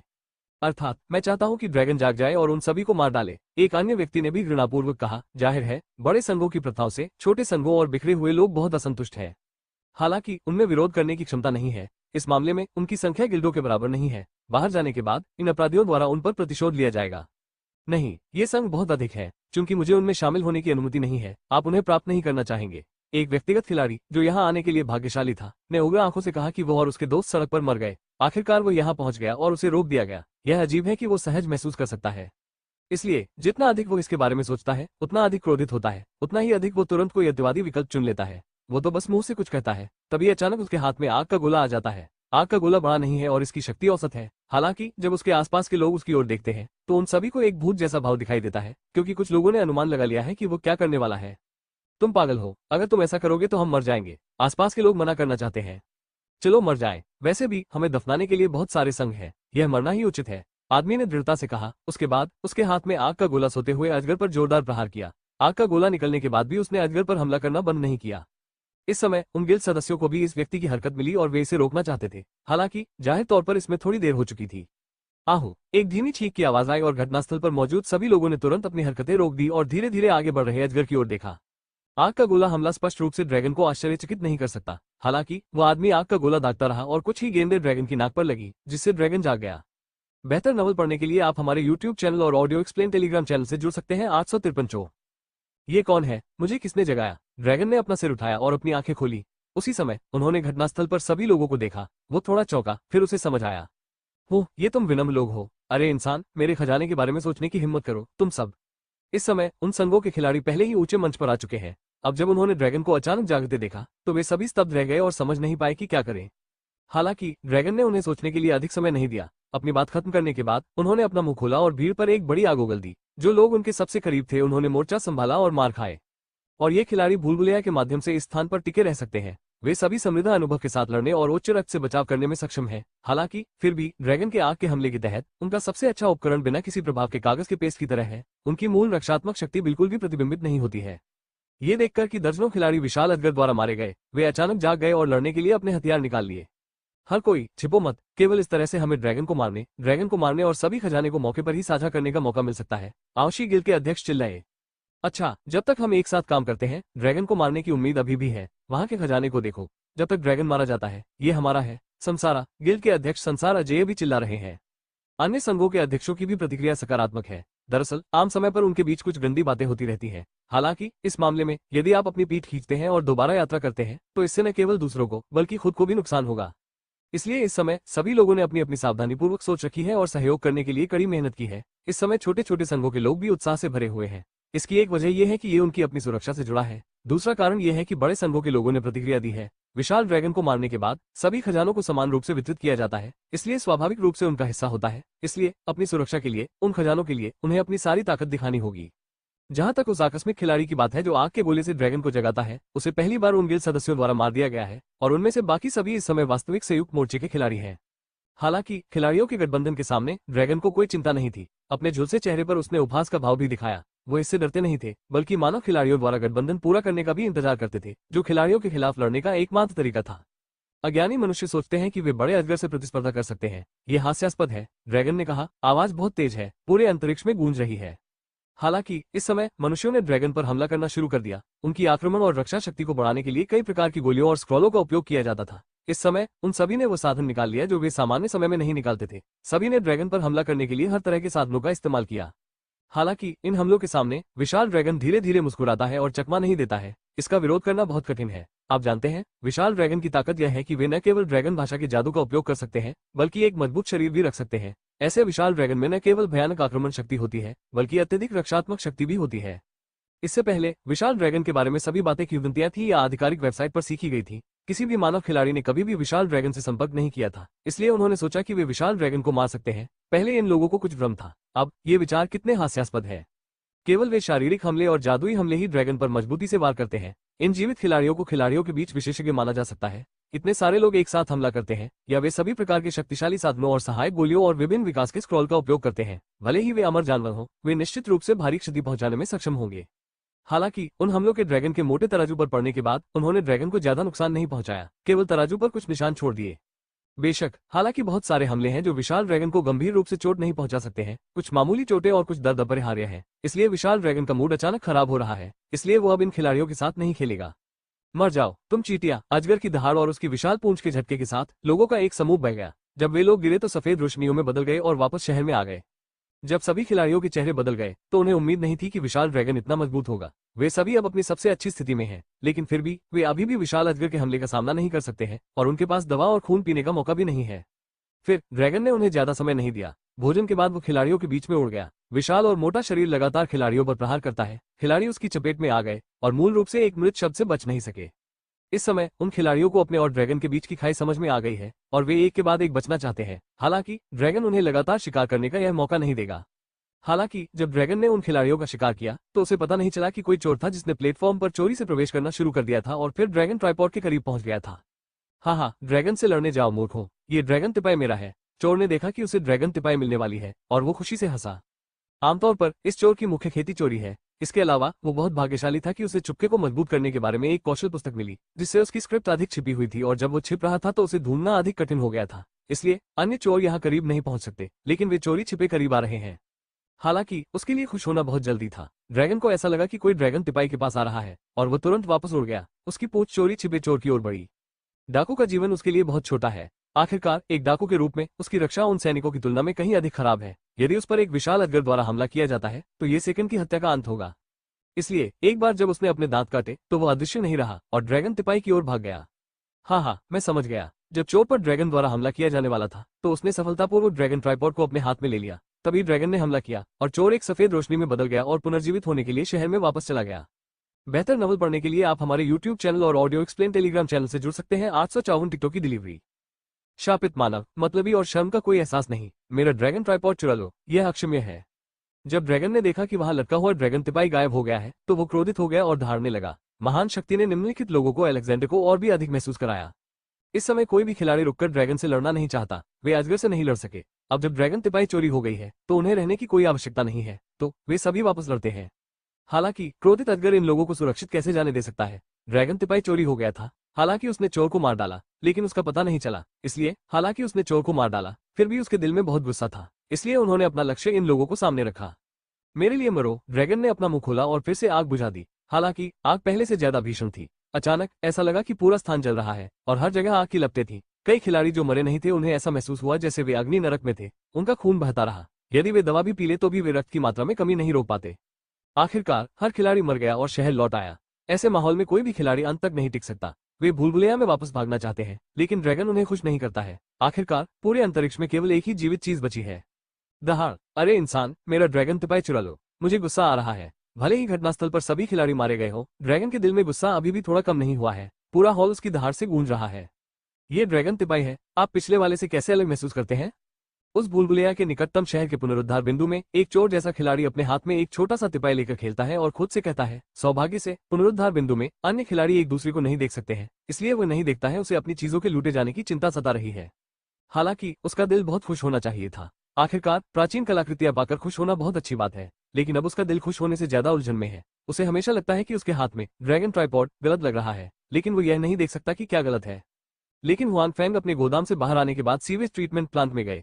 एक तो वहां की स्थिति देखनी थी। आखिरकार वो समय समय पर इधर उधर जाता था, और दूसरा गो लियांग को उसके संगीत कार्यक्रम के लिए टिकट देना था। तुम्हारे पास ये टिकट क्यों है? अगर लैन ने मुझसे पहले इसे खरीदने के लिए कहा होता तो मैं इसे नहीं खरीद सकता। तुम सच में मेरे अच्छे भाई हो, धन्यवाद। जब गो लियांग ने हुआन फैंग का टिकट देखा तो खुशी से कहा। ली बिंगयुन के संगीत कार्यक्रम के लिए टिकट ऑनलाइन और साइट पर खरीदना अभी भी मुश्किल है। जो रुलान को ली बिंगयुन के गाने सुनना बहुत पसंद है। ऐसा कहा जाता है कि उनके प्रशंसक बहुत ज्यादा नहीं है, इसलिए ये जानने के बाद कि ली बिंगयुन एक संगीत कार्यक्रम के लिए जियांगजू आ रहे हैं, वो कॉन्सर्ट में जाने के लिए टिकट खरीदना चाहती है। ये सिर्फ इतना है कि गो लियांग उस समय व्यस्त थे और पहली बार खरीदारी करने नहीं गए थे। परिणाम स्वरूप जब उसने बाद में खरीदना चाहा तो उसके पास कोई टिकट नहीं था। इस कारण से गो लियांग की जो रोलर द्वारा लंबे समय से शिकायत की गई थी, अब हुआन फैंग ने गो लियांग को 2 टिकट दिए हैं। गो लियांग बहुत खुश है।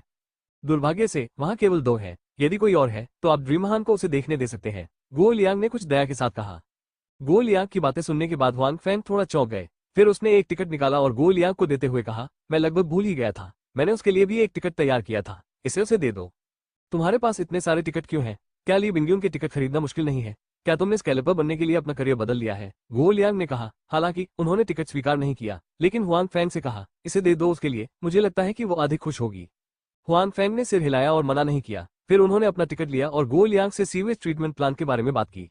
दूसरे शब्दों में हुआन फैंग को सीवेज उपचार संयंत्र की सबसे कम परवाह है। यहाँ गो लियांग मुख्य रूप से प्रभारी है और गो लियांग क्षमता और वफादारी के मामले में बहुत राहत महसूस करते हैं।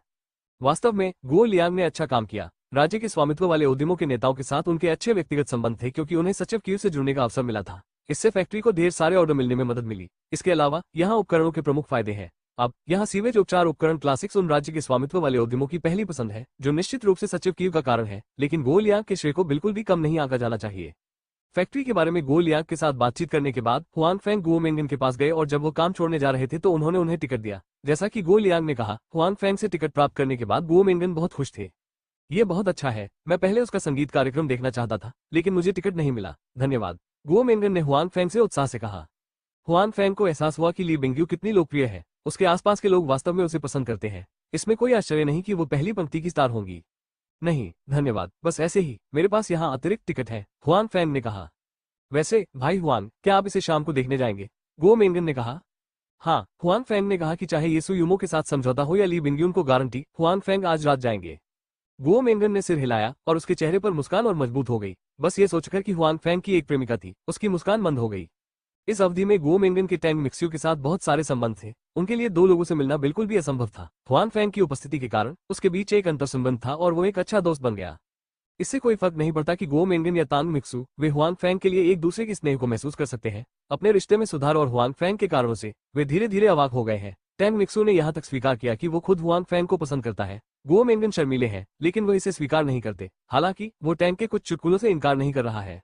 और तांग मुक्सू ने हुआन फैंग की गुप्त प्रेमिका का काम किया। वो जी मेंगजिया और सु यूमो के साथ नहीं, बल्कि गो मेंगन के साथ बात कर सकती थी। तो अब हुआन फैंग और तांग मिक्सू को छोड़कर गो मेंगन ही एकमात्र ऐसा व्यक्ति है जो उनके रिश्ते को जानता है। वीचैट खोज सार्वजनिक नंबर मडी 66, आप अकेले हैं, छोटी बहन आपको फिल्मों से गर्म करती है।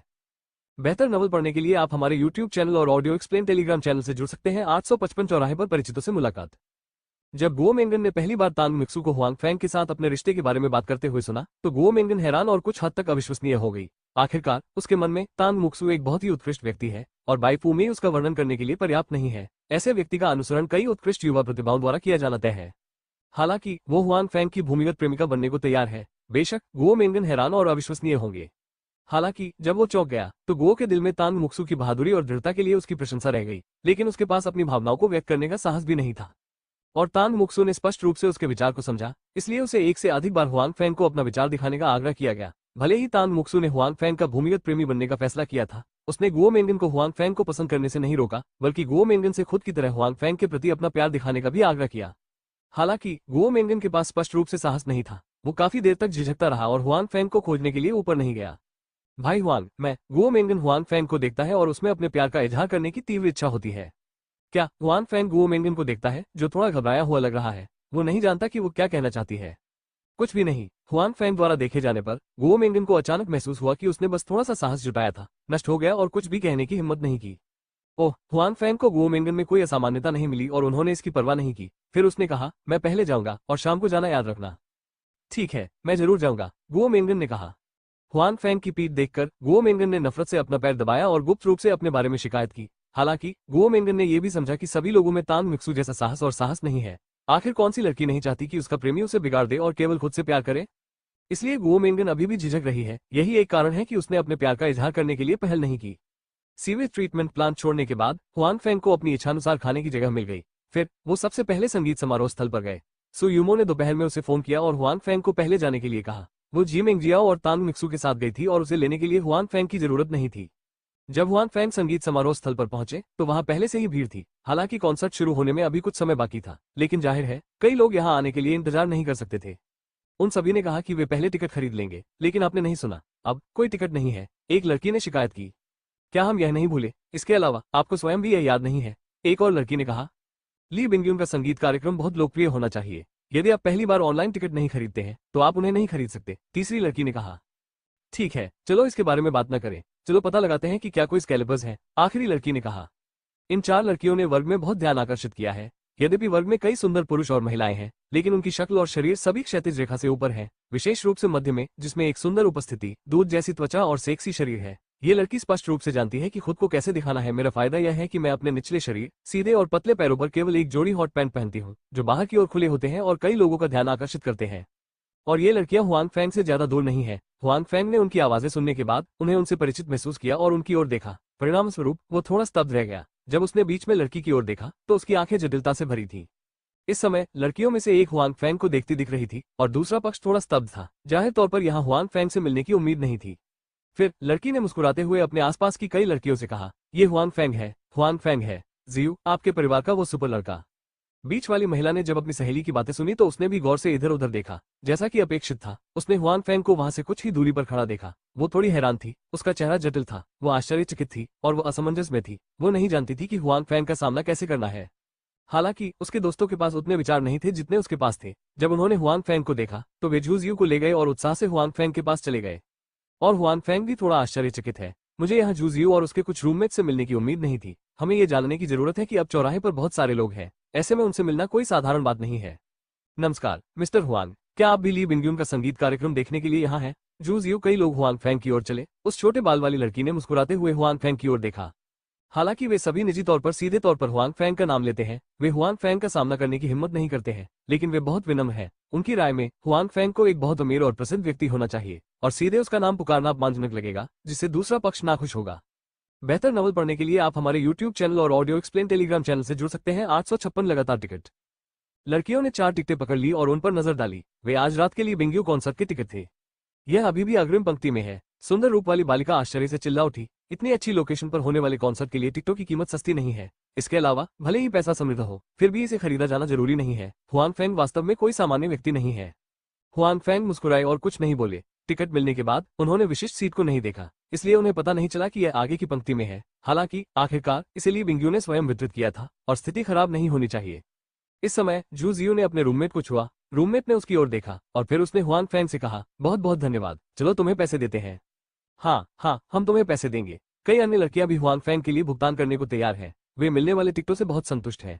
इतनी अच्छी सीटों वाले टिकटों का तो जिक्र ही नहीं, कुछ पैसे खर्च करना भी उचित है। अब और नहीं, हुआंग फैंग ने कहा, बहुत सारे टिकट हैं, आइए हम उन्हें आपको दे दें। हुआंग फैंग इन लड़कियों से बहुत परिचित है। उसने ये पैसे मांगने की योजना नहीं बनाई थी। इसके अलावा हुआंग फैंग ली बिंगयून द्वारा दिए गए टिकटों से पैसा कमाने में असहज महसूस करते हैं। यह अच्छा नहीं है। इन टिकटों को खरीदने के लिए आपको पैसे की जरूरत है। जू ने कहा कि आज पहली बार उसने हुआंग फैंग से बात की। ये टिकट भी दूसरों द्वारा भेजे गए हैं, इनके पैसे नहीं लगते। अगर मैं आज आपसे नहीं मिलूंगा तो मैं इन्हें बर्बाद कर दूंगा, हुआंग फैंग ने जू जियू से कहा। ये देखकर कि हुआंग फैंग ने पैसे स्वीकार न करने का दृढ़ निश्चय कर लिया है, उन लड़कियों ने हार मान ली। ये सोचना सामान्य है कि हुआंग फैंग इतना अमीर है और पैसे लेने से इनकार कर देता है। हालांकि वे ये भी जानते हैं कि वे किसका फायदा उठा रहे हैं। आइए वापस चलें और जियो के साथ अच्छा भोजन करें। ये श्री हुआंग फैंग को धन्यवाद है, छोटे बालों वाली लड़की ने कहा। मुझे रात्रि भोज पर आमंत्रित करने के लिए धन्यवाद, जू ने शर्माते हुए कहा। आप उसका प्रतिनिधित्व करते हैं या हम श्री हुआंग को रात्रि भोज पर आमंत्रित करेंगे, इस डर से कि उनके पास समय नहीं होगा, जू जियो के लंबे बालों वाले रूममेट ने कहा।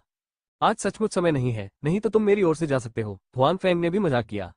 बकवास, मुझे अपना प्रतिनिधित्व क्यों करने दे, मेरा आपसे कोई लेना देना नहीं है।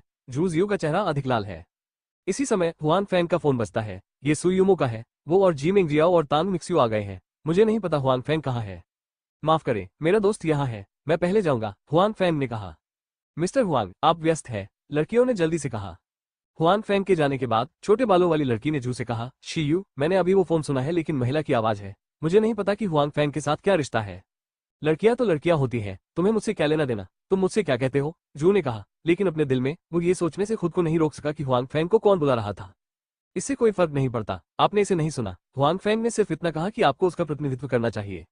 वो मजाक कर रहा था और मैं सहमत नहीं था, जू ने कहा। ठीक है, आप जानते हैं कि आप क्या सोचते हैं, हम इसे नियंत्रित नहीं कर सकते।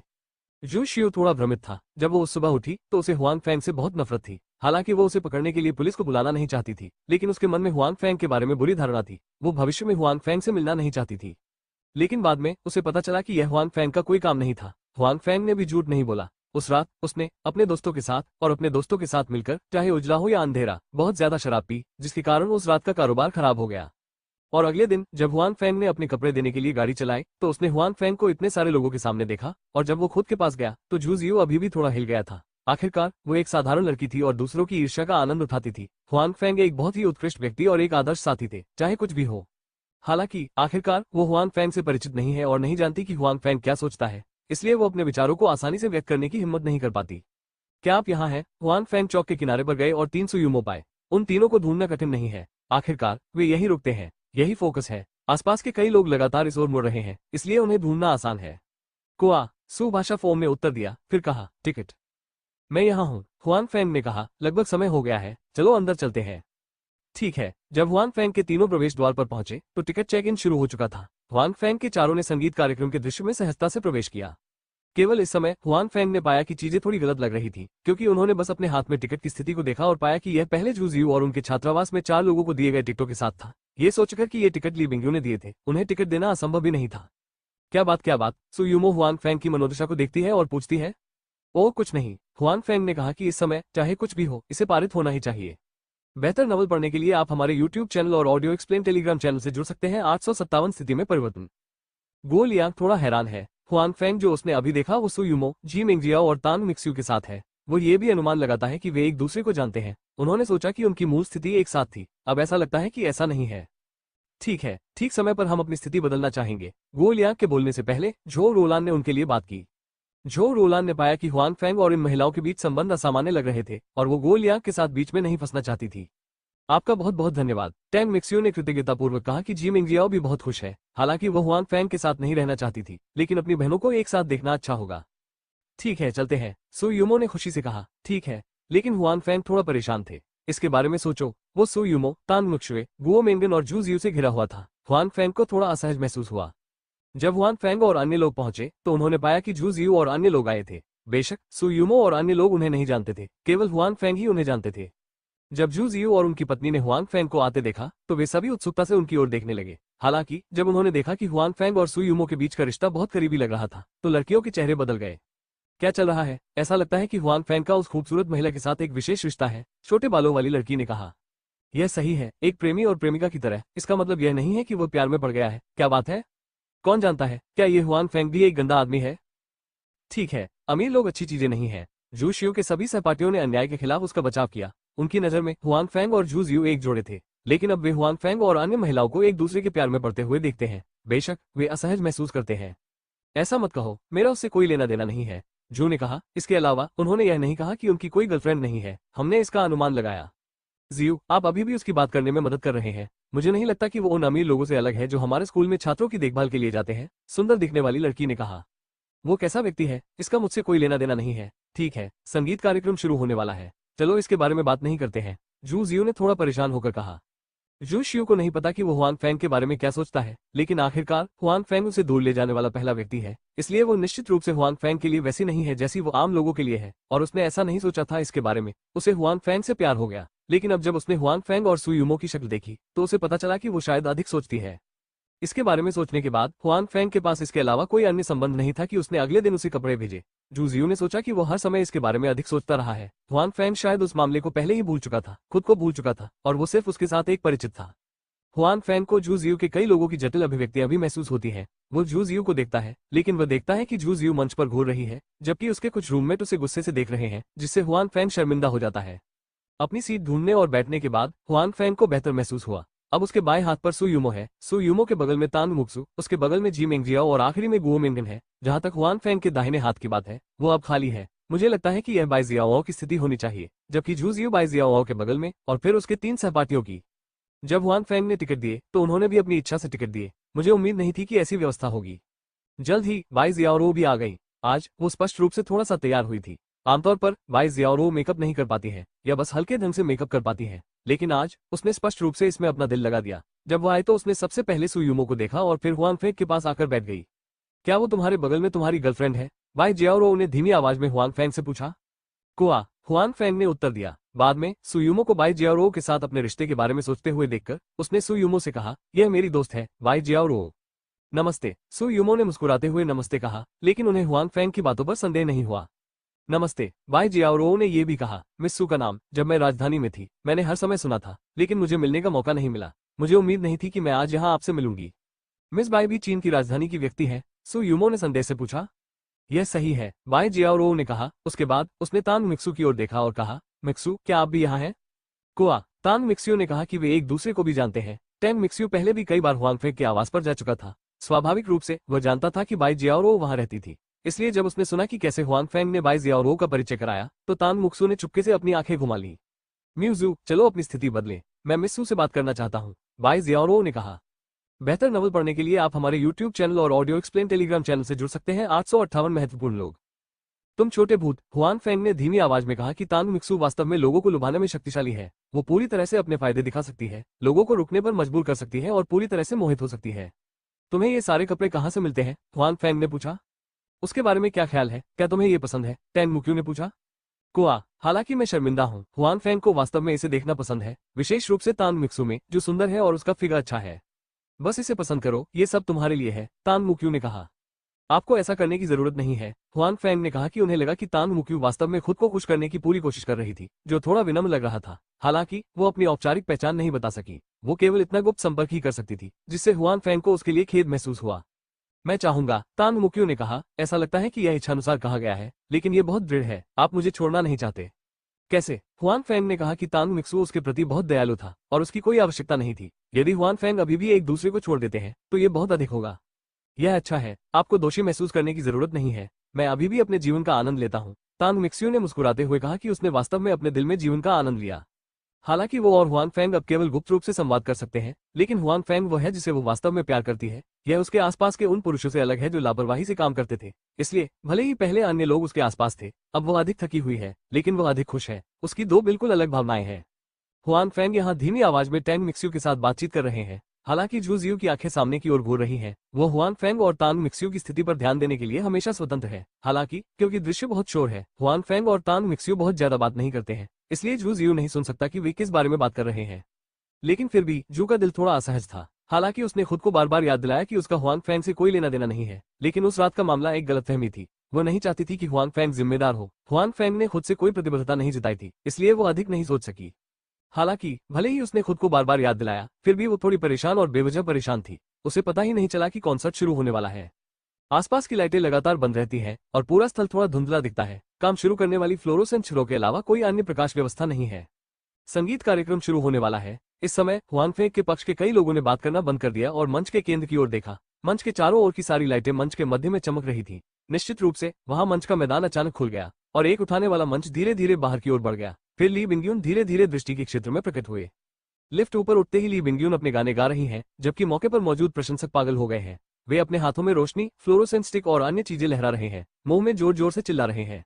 यहाँ तक कि हुआंग फेंग के कुछ लोग जो अपने आसपास के लोगों से प्रभावित हैं, उच्च आत्माओं में हैं। किसी कॉन्सर्ट को मौके पर और टीवी के सामने देखना बिल्कुल अलग एहसास है। आसपास के वातावरण से प्रभावित होना बहुत आसान है।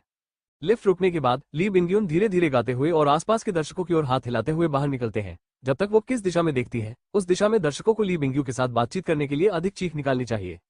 जब ली बिंगयू अपनी दिशा में हुआंग फेंग को देखता है, तो हुआंग फेंग को यह महसूस होता है कि ली बिंगयू की मुस्कान कुछ अलग है। इसके अलावा उसकी आंखें कुछ देर तक उनकी दिशा में ही टिकी रहती हैं। हुआंग फेंग का टिकट ली बिंगयून द्वारा दिया गया है, इसलिए वो स्वाभाविक रूप से जानती है कि हुआंग फेंग अभी कहाँ बैठा है और वो स्थान भी मंच से बहुत दूर नहीं है, इसलिए वो आसानी से हुआंग फेंग को ढूंढ सकती है।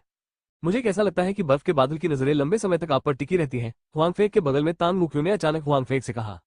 हाँ, मुझे यह महसूस क्यों नहीं हुआ? क्या आपको ये गलत लगा? यहाँ इतने सारे लोग हैं, आपको कैसे पता कि वो मुझे देख रही है? हुआंग फेंग ने कहा।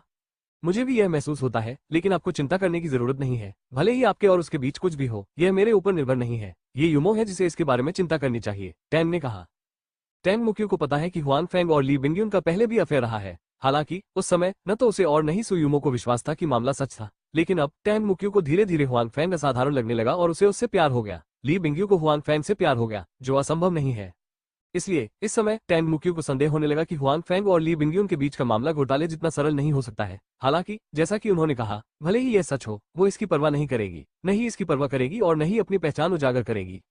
वास्तव में मेरे और उसके बीच कुछ भी नहीं है, हुआंग फेंग ने फिर से समझाया। हालांकि उसने अभी भी अवचेतन रूप से अपनी आंखों के बगल में सुयुमो को देखा और पाया कि वो इस समय ली बिंगयू को ध्यान से गाते हुए देख रही थी। कुछ भी अलग नहीं था। हुआंग फेंग को राहत की अनुभूति हुई और फिर एहसास हुआ कि उनके और ली बिंगयू के बीच कुछ भी नहीं था। वो चोर जैसा कैसे हो सकता है? कॉन्सर्ट अभी भी चल रहा है। जल्द ही ली बिंगयू का एक गाना खत्म हो गया है। वो चुपचाप वहां खड़ी रहती है, दर्शकों की ओर देखती है, धीरे से माइक्रोफोन उठाती है और कहती है, आज रात मेरे संगीत कार्यक्रम में आपका स्वागत है। आह आह आह, बर्फ का बादल, दृश्य चिल्लाया, बर्फ का बादल, बर्फ का बादल। ली बिंगयू भी दृश्य के माहौल से संक्रमित हो गई और उनकी मुस्कान और मजबूत हो गई। वो थोड़ा झुकी और फिर बोली, आपके समर्थन के लिए धन्यवाद। आप सभी जानते होंगे कि इस कॉन्सर्ट में मेरे पास जियांगजू नहीं था। यह एक अस्थायी स्टेशन है। बड़ा परिवार उत्सुक हो सकता है और आश्चर्यचकित हो सकता है कि ऐसा क्यों है। ली बिंगयून ने फिर से हुआंग फेंग की ओर देखा, फिर ऊपर देखा और अन्य स्थानों की ओर देखा, क्योंकि जियांगजू मेरे लिए एक बहुत ही सार्थक जगह है। यहाँ जो हुआ उसने मेरा जीवन बदल दिया है और मेरा जीवन बदल दिया है, साथ ही इसने मेरा जीवन भी बदल दिया है। जीवन यह एक बहुत ही महत्वपूर्ण व्यक्ति है। वी चैट सार्वजनिक नंबर खोजे। मडी 66, आप अकेले हैं, छोटी बहन आपको फिल्मों से गर्म करती है। बेहतर नवल पढ़ने के लिए आप हमारे यूट्यूब चैनल और ऑडियो एक्सप्लेन टेलीग्राम चैनल से जुड़ सकते हैं। 859 मानव जीवन बहुत महत्वपूर्ण लोग, टैंग मिक्सियो ने मुस्कुराते हुए हुआंग फेंग से कहा। हुआंग फेंग ने कहा, आप मेरे बारे में ऐसा क्या सोचते हैं? यह मैं नहीं हूँ। मुझे ऐसा नहीं लगता। बिंगयून कई बार जियांगजू नहीं गई है और उसका घर यहाँ नहीं है। वो यहाँ बहुत से लोगों को नहीं जानती है। क्या उसके मुंह में महत्वपूर्ण व्यक्ति मैं और बहन यूमो हो सकते हैं? आवश्यक रूप से नहीं। हुआंग फेंग ने कहा कि उनके पास गैस की कमी है, इसलिए मैंने अपना यात्रा कार्यक्रम बदलने और इस पड़ाव को संगीत कार्यक्रम में जोड़ने का फैसला किया। इसके अलावा जब तक भविष्य में मेरा कोई संगीत कार्यक्रम होगा, जियांगजू मेरी पहली पसंद होगी। ली बिंगयून मंच पर बने रहे। ली बिंगयून के शब्दों के साथ निम्नलिखित लोग इसके बारे में बात कर रहे हैं। हर कोई अंदाजा लगा रहा है कि आखिर उनके मुंह में कौन अहम शख्स है और वह अपने प्यार की लय का ऐलान करने जा रही है। लोग इसके बारे में फिर से सोचते हैं। पिछली बार जब ली बिंगयून जियांगजू आए थे, तो उनका एक बेहद अमीर दूसरी पीढ़ी के साथ अफेयर था। पिछले कुछ सालों में ये पहली बार था जब ली बिंगयून का अफेयर था। इससे पहले लोग अभी भी संशय में थे, लेकिन आज ली बिंगयू की बातें सुनने के बाद लोगों को इस पर यकीन होने लगा है। हो सकता है कि उस व्यक्ति का ली बिंगयू के साथ कोई संबंध हो। गपशप करने वाला व्यक्ति ली बिंगयू के मुंह में महत्वपूर्ण व्यक्ति है। यह कोई घोटाला नहीं है, ये कुछ है। हालांकि ली बिंगयू का स्पष्ट रूप से इस विषय पर जारी रखने का इरादा नहीं था। इस वाक्य को पूरा करने के बाद वो रुकी और फिर बोली, ठीक है, यह आपके लिए लवलोन गाना है। संगीत फिर से बजता है और मंच के नीचे मौजूद दर्शक कुछ समय के लिए ली बिंगयू ने अभी क्या कहा इसके बारे में नहीं सोचते हैं, बल्कि फिर से जयकार करते हैं। इससे कोई फर्क नहीं पड़ता कि ली बिंगयू के मुंह में महत्वपूर्ण व्यक्ति कौन है, जब तक वे अक्सर ली बिंगयू को देख सकते हैं, उसके गाने सुन सकते हैं और उसकी फिल्में देख सकते हैं। ये सबसे अच्छा है।